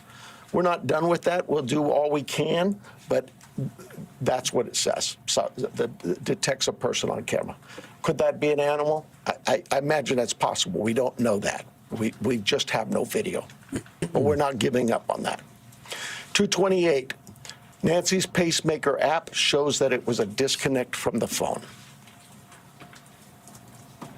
And at 11:56 a.m., man, she was taken out of her bed. The family for real. checks on Nancy and discovers her missing. And at 12:03 p.m., 911 is called in to the Pima County Sheriff's Department. I believe it's about approximately 10 minutes later, 12 minutes later, our patrol teams arrive. They see the scene, and we start our response with our search and rescue teams and our detectives from homicide and various units. In fact, every unit here, I think somebody questioned, how come there's an ICAC member out here or this member? Everybody in our criminal investigations team is a part of this team and part of this investigative effort. I think with that, let me make sure. Okay, so let's break this down. So on January 31st, what was that, Saturday? On Saturday, she travels to the local family's home at 5 in the afternoon, and then she got dropped back off by her son-in-law, and the garage door opens. Then the garage door closes 2 minutes later, guessing that the son-in-law left. Then, not long after that, just a few hours after that, the doorbell camera disconnects. They smash this camera. The software detected a person on the camera, no video available, no subscription. So I guess it logs, the camera logs that event, but it doesn't log the video. Tragic, man. They gotta have this somewhere. Then 16 minutes later, the Pacemaker app shows it's disconnected from the phone. Wow, it took a long time to disconnect. Family checks in on her. Dang, 10 hours later. Sheesh. 10 hours between the time she was taken and the time that 911 was called. She could be anywhere, y'all. I want to clarify some things that I may have already done, but yeah, I've gone over with the blood at the front door, the doorbell camera. It was removed. We know that, but we're not confirming that any cameras were smashed or destroyed around the house. I don't know where that came from, but that's something we're not confirming. The car. The car that was at the home, it's just standard investigative practices. It's part of the search warrant scene, court orders. We pull it out of there and do our scene processing with the vehicle. Uber. We did speak to a driver because Nancy, we learned, had been taken the Uber to the family residence, the daughter, for dinner. And we located that driver and spoke with them and got that information. The house, you guys got this, I think, conducting follow-up. I think you said somebody had mentioned that they saw a team out there again last night or yesterday, and that's just, again, what I was talking about before. Our partners wanted a chance to see it and examine things themselves. Tough. And more importantly, it's just we're constantly following up on things and go, hey, what about this? So we want to go back and check on some things. Here's the other thing. Someone had mentioned there was forced entry. I have no clue where that comes from. Yeah, we have been very consistent. We are not discussing that at all. Whether it's forced entry or not forced entry, that is something we're just not discussing. So I don't know where anybody got that information. I haven't heard that either. I think I am about done with my piece of this. I'm going to bring up here Heath Yankee, and I think you know him if you haven't been here. John Edwards is the assistant agent in charge with the FBI here at the Tucson office. Heath Yankee is the special agent in charge for the state of Arizona out of Phoenix. And He will come up and speak. Thank you, Sheriff. Hello, I'm Heath Yankee, the special agent in charge of the FBI's Phoenix division. First, I want to let the Guthrie family know that our hearts are heavy for them. After seeing your message last night, it is clear that you and your family are in pain. Please know that we are doing everything to bring your mother home. The FBI is now working this case jointly with the Pima County Sheriff's Department, and we're going to start today by announcing a $50,000 reward for information leading to the recovery of Nancy Guthrie and/or the arrest and conviction of anyone involved in her disappearance, and this will be the missing persons with the reward that will be going out. The FBI has agents, analysts, and professional staff employees working day and night with our partners at the Sheriff's Department. We have deployed additional intelligence and agents from our Phoenix office. We have brought in our critical incident response group from Quantico, Virginia. Members from our cellular analysis survey team are here, and they continue to collect and process digital information. We are actively reviewing and analyzing information from all digital sources, which includes banks, social media companies, phone companies, and any other organizations where a digital footprint could have been captured. All this information provides data points and helps put the picture together. And we will be in the community continuing to conduct a thorough investigation with our partners. You heard about us out there last night. We will be back out there today. I would ask the media, give our investigators the space to do their jobs while they're out there. Next, regarding the ransom letter. We are aware of a ransom letter that was sent to the local media and then to national outlets. As with every lead, we are taking it seriously. We are in communication with the family. And while we advise and recommend from a law enforcement perspective, any action taken on any ransom is ultimately decided by the family. Thank you to those in the community that have called in tips. Wow. For anyone out there that may have information, no matter how small you think it may be, please report it. You can do so by calling 1-800-CALL-FBI or online at tips.fbi.gov. My next message is to those imposters who are trying to take advantage and profit from this situation. We will investigate and ensure you are held accountable for your actions. I wonder if this has something to do with the Bitcoin address. Maybe. We have made one arrest related to an imposter ransom demand, and a complaint will be presented to a magistrate judge later today. Dang, you will get more on that terrible. from the FBI and our U.S. Attorney's Office here in Arizona when it becomes available. To anyone that may be involved, That's messed up. do the right thing. This is an 84-year-old grandma. This is an 84-year-old grandma that needs vital medication for her well-being. You still have the time to do the right thing before this becomes a worse, much worse scenario for you. Please return Nancy home. Thank you. All right, so you want to call him and you want me to call him? You can call him. Okay, so the first person we're going to start with the list is going to be NBC National, Liz Prince. Right here. Can you walk us through that timeline from when you believe, if you look at this here, from 147 to 228, what you think happened there, and what particular software would have detected somebody on camera? It probably logs it. I don't. I know we know the software that was there, but I'm not. I'm sorry, I'm just not in the weeds. I know that think of your doorbell cameras.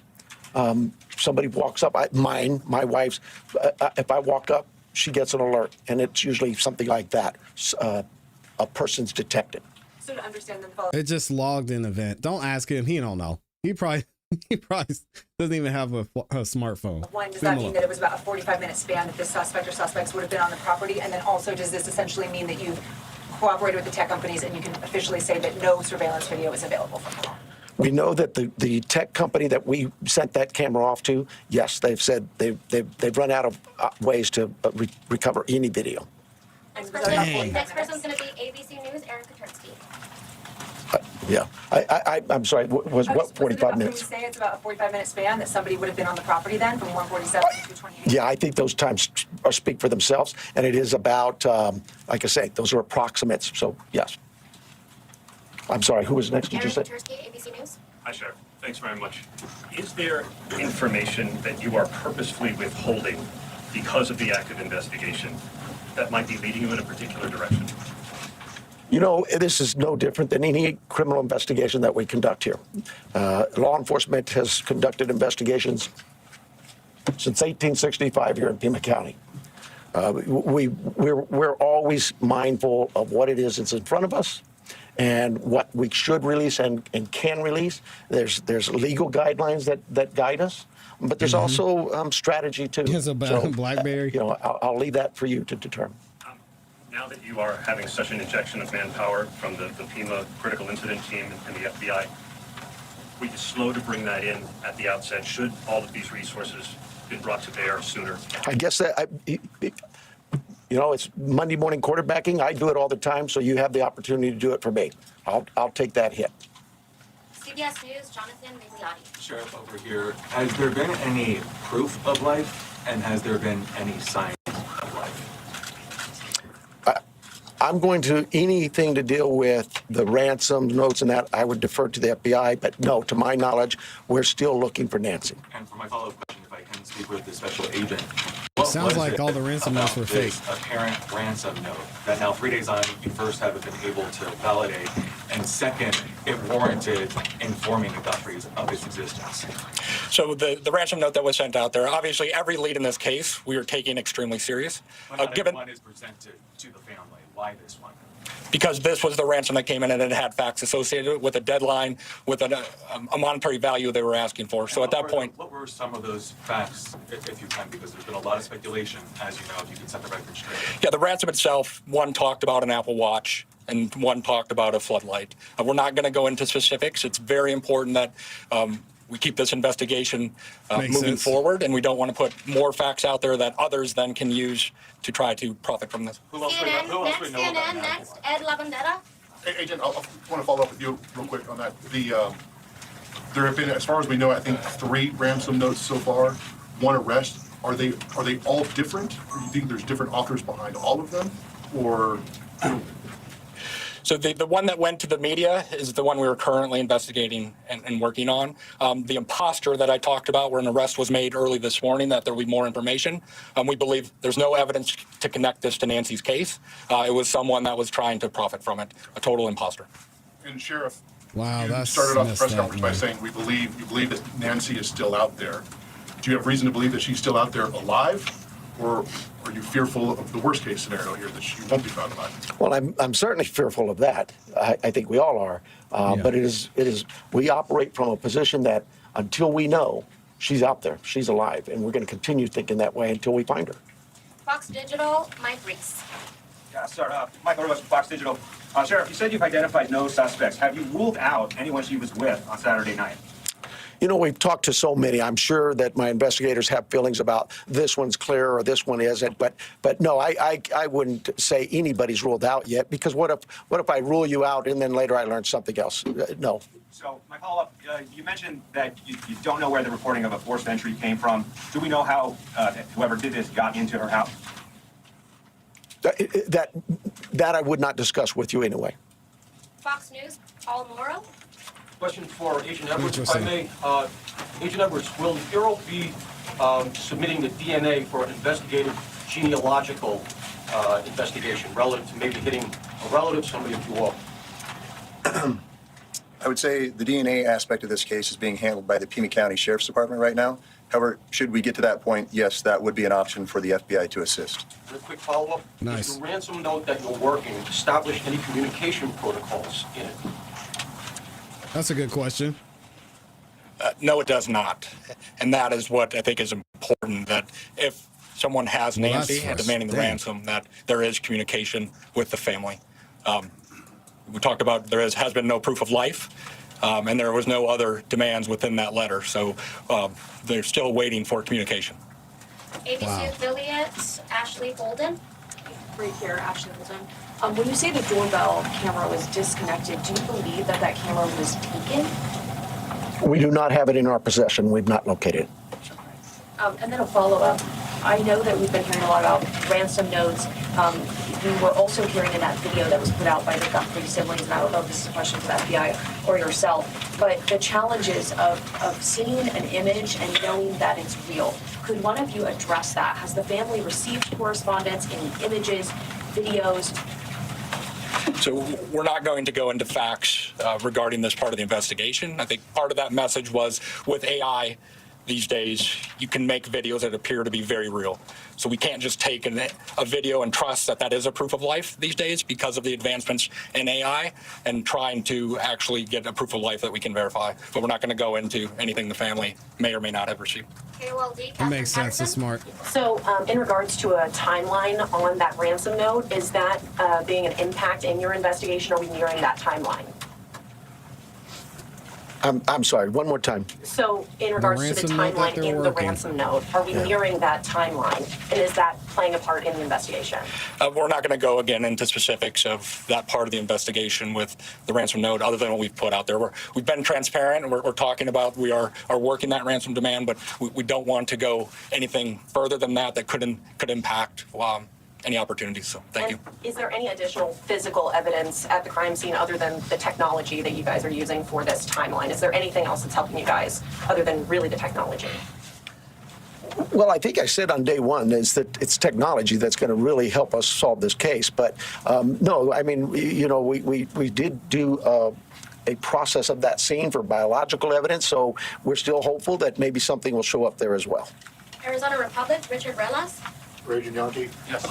We saw on the scene, I believe it was you, taking a tripod into the home of the sister. How involved was the FBI, if at all, in creating the video? Any advice for the family on what to see? I would say we use our expertise and provide consultation and advice anytime a family would ask for our advice in a kidnapping. It's ultimately the family's decision of what they put out and any messages they put out. But we were, obviously, you're all documenting every move we make.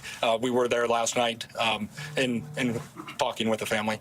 But every decision is theirs. Right, that was a tripod and a ring light. And Sheriff Donovan, you said the blood was found on the porch and on the front stoop. Just wanted to verify that. I say porch, front stoop. It's all in that same general area by the front door. Front of the house. Front door, yes. What, given her medical condition and the fact that it was her blood, as you say, what would her medical condition do with her recovery if she indeed bled out or was bleeding when she left the house? Well, again, I've got to be careful for HIPAA, but I would say this. We know she is in need of medication, daily medication. And we also know that this is day 4 or 5, and still we don't know that she's getting her medication. That could in itself prove fatal. No, that'll be the question. For K-Gun News, we have Craig Smith and Athena. I'll get that for you. I'll get that. Wow. Craig? K-Gun, Athena. Okay. Have you been in communication with anyone who you believe could be the kidnapper? You know, it goes back to what we talked about. Nobody's eliminated, but we just really don't have enough to say, this is our suspect, this is our guy, we know, or our gal. We just don't know that. And it's really kind of reckless to report that someone is a suspect when they could very well be a victim.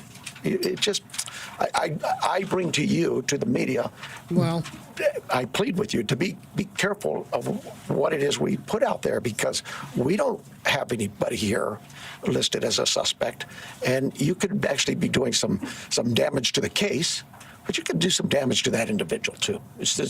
I mean, wouldn't automatically the last person who saw someone who was abducted alive be a suspect?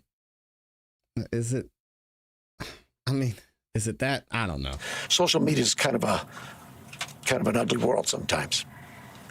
And how far out have you expanded your search these days? You know, I would tell you this, look, nothing's off the table. If we get a lead that there's somebody, hey, you've got this over here or over here, we're going, and that will expand and expand and expand. I think the FBI, with their billboards, they're now planning to put those up at every state around here, at all of our neighboring states. So, yeah, we use you, the national media, the FBI with their national outreach to affect that for us. But as far as the actual investigation, naturally the home, the scene is the primary, and we just keep spreading it out as we get more and more leads. Court TV, Cody Thomas. Right here, Sheriff. Actually, my question is for Agent Yankee. You know, we saw Savannah Guthrie and her siblings, family put out that video last night on Instagram addressing, you know, the tragedy that this is, but also addressing the ransom letter saying they're ready to talk. My question is, did the FBI or any other agency help them craft that message to put out on social media? Like I said to the previous question, we have an expertise when it comes to kidnappings. And when families want advice, consultation, expertise, we will provide that. But the ultimate decisions on what they say and how they put that out rests with the family itself. And as far as suspects, I know we haven't identified one, but what type of suspect or suspects do we think we're dealing with here? At this time, like the sheriff has said, there is no primary suspect identified, so it could run the gamut. So, KPNX, Troy Hayden. Are you actively investigating the son-in-law in this case? I know there were reports earlier this week, and you refuted that. You said you haven't eliminated everybody. Have you eliminated him or come close to it, or are you actively looking at him? We're actively looking at everybody we come across in this case. Everybody. We would be irresponsible if we didn't talk to everybody. The Uber driver, the gardener, the pool person, whoever. Everybody is so cliche, but everybody's still a suspect in our eyes. That's just how we look at things and think as cops. Does that mean we have a prime suspect? No. And the family has been very cooperative.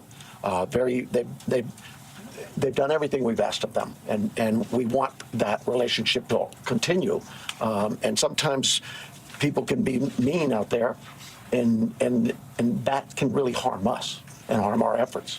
Did you find blood anywhere else in the home besides the porch? The only DNA evidence we've got back is on the porch. We prioritize things and we rush things, and those items we put out to a lab to rush it. And even then, it's 2, 3, 4 days. The other items could take 10 days, 20 days, but we saw the importance of that blood. It came back to Nancy. So it was only there, it wasn't anywhere else in the house? I don't know that. We processed the house for biological evidence, and we've not gotten anything back. Newsmax, Sarah Williamson.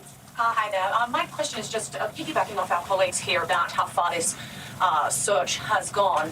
When it comes to doorbell cameras, you say technology plays a critical role in this. Have you been actively door knocking the neighbours and businesses and collecting those doorbell cameras? And is there anything that has come up there? How far is that gone? I can't tell you whether things have come up or not, but we have door-to-door. I think we're still doing door-to-door, not just in that neighborhood, but other neighborhoods.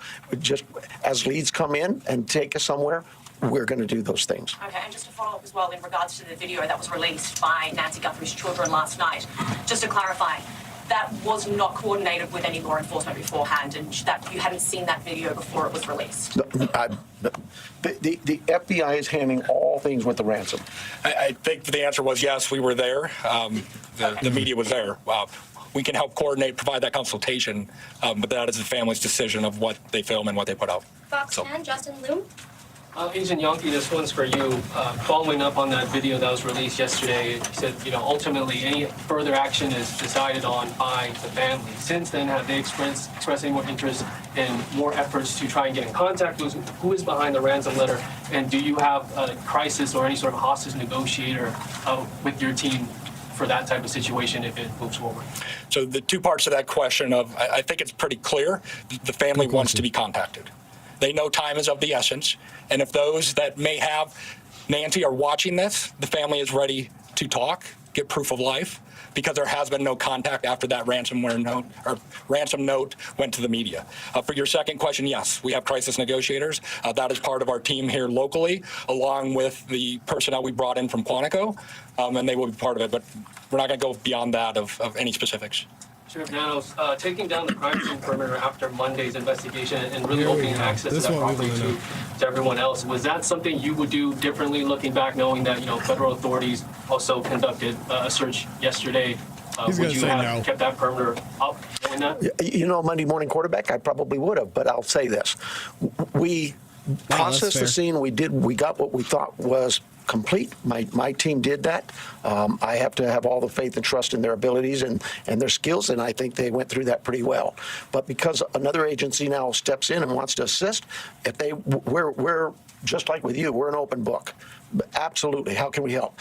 One of the things people don't see. So again, what he's saying and what he's not saying, and hopefully the reporter gets to this question next, is they're not the ones going back into the scene. Somebody mentioned in the comments and in the chats earlier. So this may be it may be the FBI going back. And initially this was done by the homicide division there locally. And now we've got the FBI that's maybe going back to the crime scene. Let me see if we could do some other things. So that's what it sounds like. I heard your question about, and we left and then others could walk up. When we process a scene and we're done, we return that scene to in this case, the homeowners, the family. And we don't just go march back in there. We call the family again and get permissions to go back to the home. So, yeah, there's, again, the Monday morning quarterback, absolutely, I probably could have held off on that. We knew that the FBI, we've worked with them before in a lot of cases, and we felt like they could be of help in this with particularly the forensic analysis we use in a number of things. But at the start of this thing, we weren't sure what we had, and as the day progressed, we realized that there could be more to this, and we started in that. Remember, it was a search and rescue mission the first few hours, and we transitioned that over to a criminal investigation. With that, brought in our partners from the FBI and others. Have you heard from President Trump? Claudia Ramos? Univision, Claudia I was Ramos. actually going to ask about that. We saw the message yesterday. Are you next? Claudia, yes. Okay, I'm sorry. Univision. Following up on that, we saw the message from the president yesterday. Have you personally received any communication from him? No, and I wouldn't expect that. He, too, is a busy man, right? And I would say this. We thank him for him opening up his entire law enforcement team was put out yesterday, and we know, I know my local reporters here know. We've always worked well with all of our partners in law enforcement. Maybe it's something unique to Southern Arizona and the rest of the country doesn't see that, but this isn't new for us. We've done this. Gabby Giffords, I headed up that investigation many years ago, and we worked side by side. Could not have got things done if we weren't with the FBI on that. And just the other question, this being a border state, have you guys had any communication with Mexican authorities? I have not. I work closely with the Mexican consulate, as other consulates, being the sheriff, but no, I have not heard from them. Arizona, Univision, Madres. Hi, Sheriff. My question is, do you know, it's a two-part question, do you know what medication Nancy uses? And have you checked if local pharmacies or pharmacies around the state where they bought or state this medication to keep her alive, to keep her healthy, while still look for her? So we do know what medications, and we have contacted pharmacies.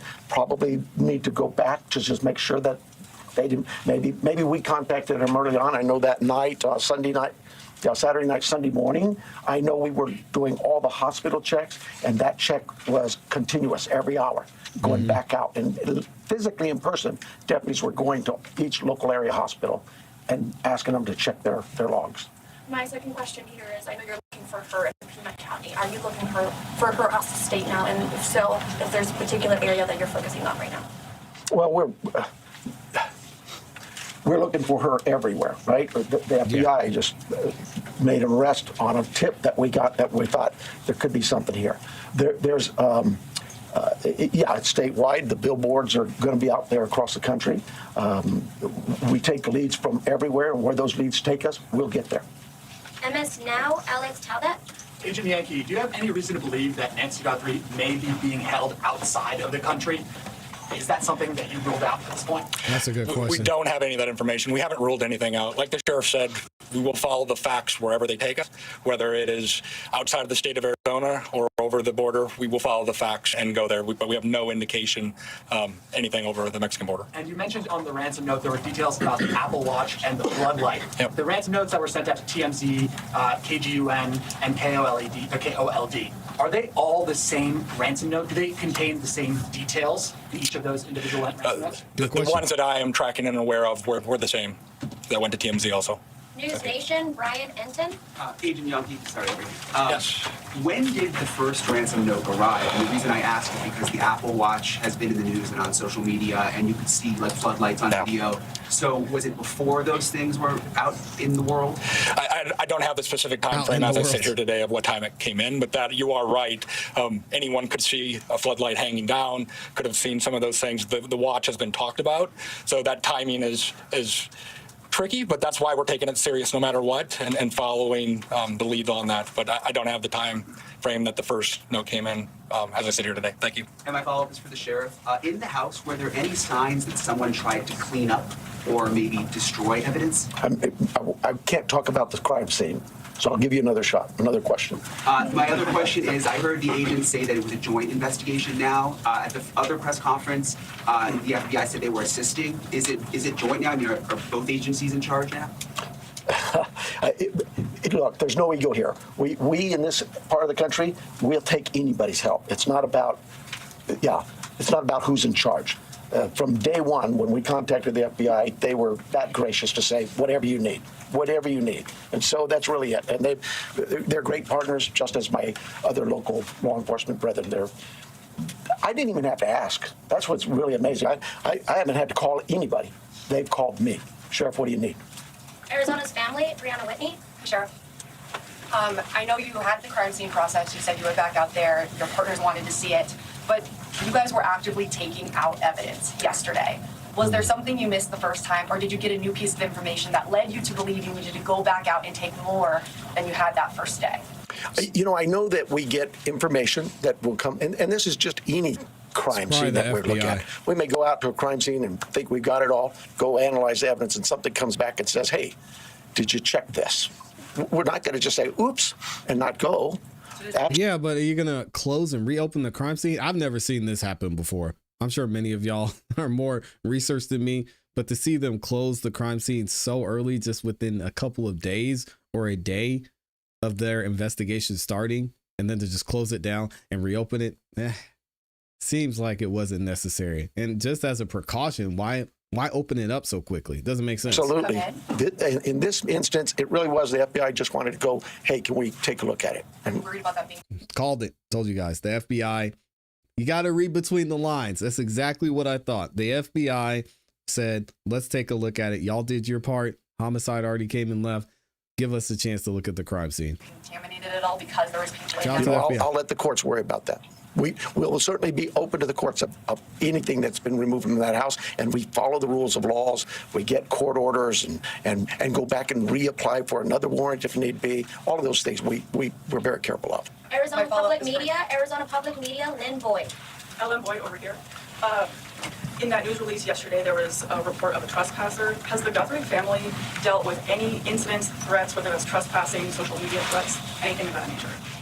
I am not aware of any of that. I know that we, as with the case, again, we would look at all of the background of calls to those families or their residents and see if there's anything there, or even in that neighborhood. Those things have been looked at. I don't know of anything that was reported in even the last 30 days or 60 days. Nobody's come to me and said, hey, next door you had a burglary. follow-up for the neighborhood where Nancy's home is.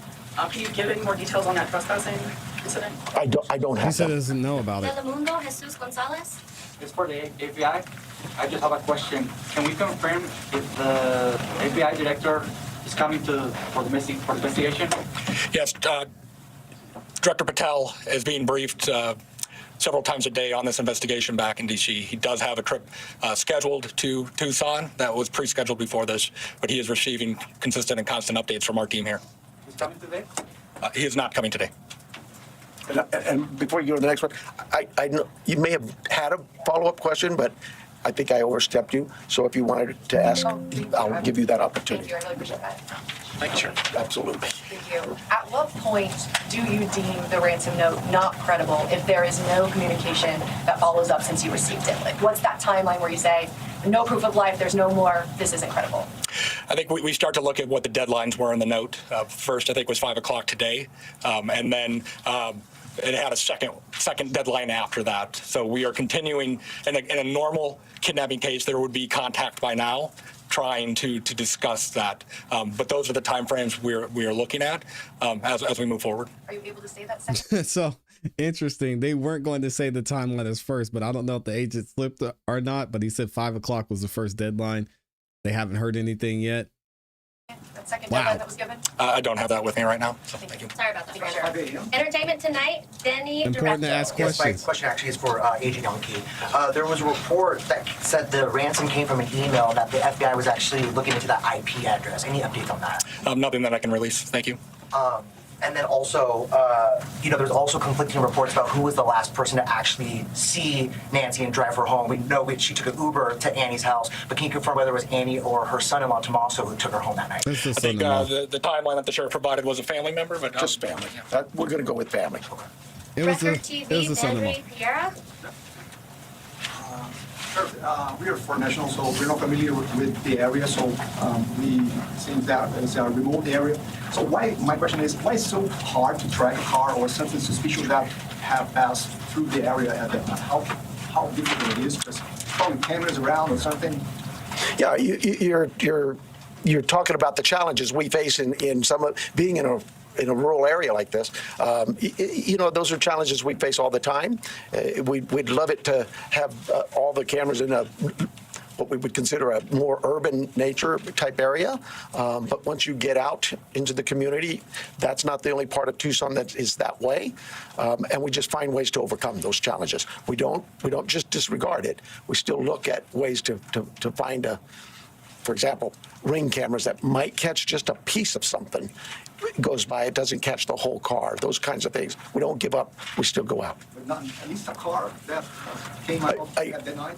I can't. I mean, like miles from the house. We have cameras all over, and those things are being reviewed. Arizona Republic, Richard Robles. I'm a different person. Did he get two? It's the second one. Was that you? Oh, sorry. No. We all right. Thank you guys for keeping us honest. No, you already asked your question, so we're gonna go to New York Times with Reese. And I apologize for getting your name wrong here, Reese. Tebow? No, you're close. Tebow. Hi, sure. The 212, the camera that detected movement at 212, was that a different camera than the one that was disconnected at 147, and where was it pointing? We don't know that. We don't know which camera that was. When we did the software, it just told us that the person was detected, but I'm unaware of which camera that was. There were multiple cameras and you're not sure? Sure, there were multiple cameras at the home. Okay, and is there a possibility that this is not a ransom situation, and if so, what else could it be? That's a Your good guess question, is good too. mine. I would say absolutely there's a possibility that this is nothing to do with a kidnapping. But we cover all angles. We're not going to dismiss something until we actually know for a fact that it's one way or the other. People Magazine, we have Danielle Walker. Close enough. So I wanted a little more clarity to follow up on his. Is there anything more you can say? Was this actually targeted or not? Do you have any? That's why we have the FBI to Obviously. look at those areas where there may have been a target. Maybe it is a kidnapping. But no, we don't have anything to rule that out or to say it is. And as far as the ransom note, are you looking into that now, investigating? Yes, that's part of the investigation. Can you go and elaborate any further if you found anything or if there's any ties or any suspects tied to that Bitcoin? There is not at this time. Associated Press, Joel Goldendera. Hi, Sharon. Just to follow up to a You're prior- Joe? I'm sorry? You're Joe? Goldendera. Oh, I thought you said Joe. Okay. Just to follow up to a prior question, you had said early in the investigation that authorities don't believe Nancy Guthrie was targeted. Why don't authorities think that Nancy Guthrie was targeted? Who said that? Who said they didn't? You had think said that she- early in the investigation. Boy, if I said I absolutely misspoke. I've never thought she was or wasn't targeted. We've always believed that is certainly a possibility. You'd be silly not to think that. Somebody disappears in the middle of the night out of their home. You can understand where I'm coming from. But no, if I said that, obviously I misspoke or maybe somebody misheard me. But I've never believed that she was or was not targeted. Is there anything more specific you can say about what you believe the motive to be for this kidnapping at this time? Motive's always going to be a question, and we'll know more as we go what that motive is. But right now, my guesswork is as good as yours. And can you And then talk a we little also have the final one will be from KVOA here in Tucson, Monica Garcia. Okay, so let's talk about that 5 p.m. You say 5 p.m. deadline today. Is that the deadline? I believe that's for the FBI. Yes. Can you just give us some sound on that? Because that's a big deal. That's within hours about that 5 p.m. deadline. I've heard the ransom note. We are.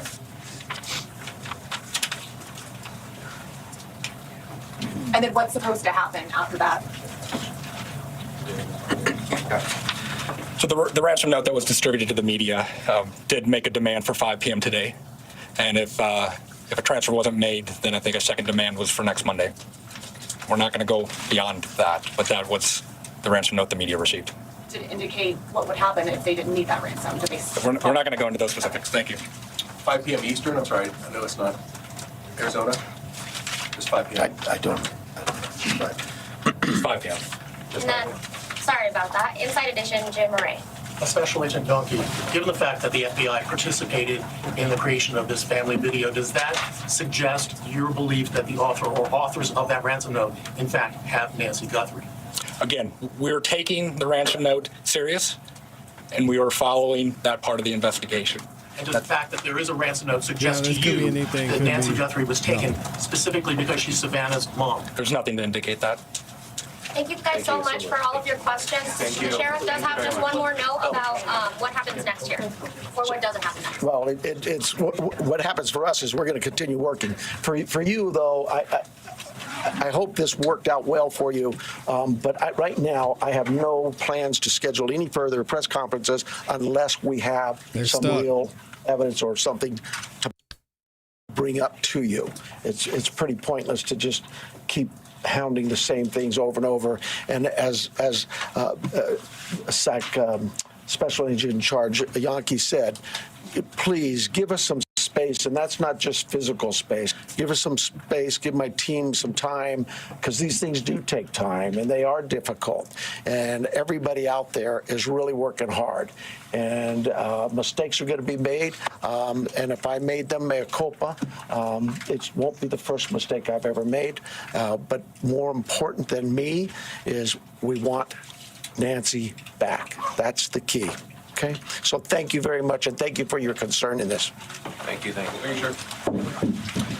We want Nancy. There it is. All right. So again, let me know what y'all think. Some new information. Talk about deadlines. There's a 5 o'clock deadline today. Again, they're on Arizona time, so I believe they're probably a couple hours behind. So it is around 11 or so their time. It might be 3 hours behind actually. So it's probably 11 a.m. their time. We'll have to wait and see what happens with this. If that is a part of the verified ransom note, then they're again under the clock for several reasons. We'll have to wait and see what happens. Let me know what you guys think in the comments in the chat, along with everything else we heard.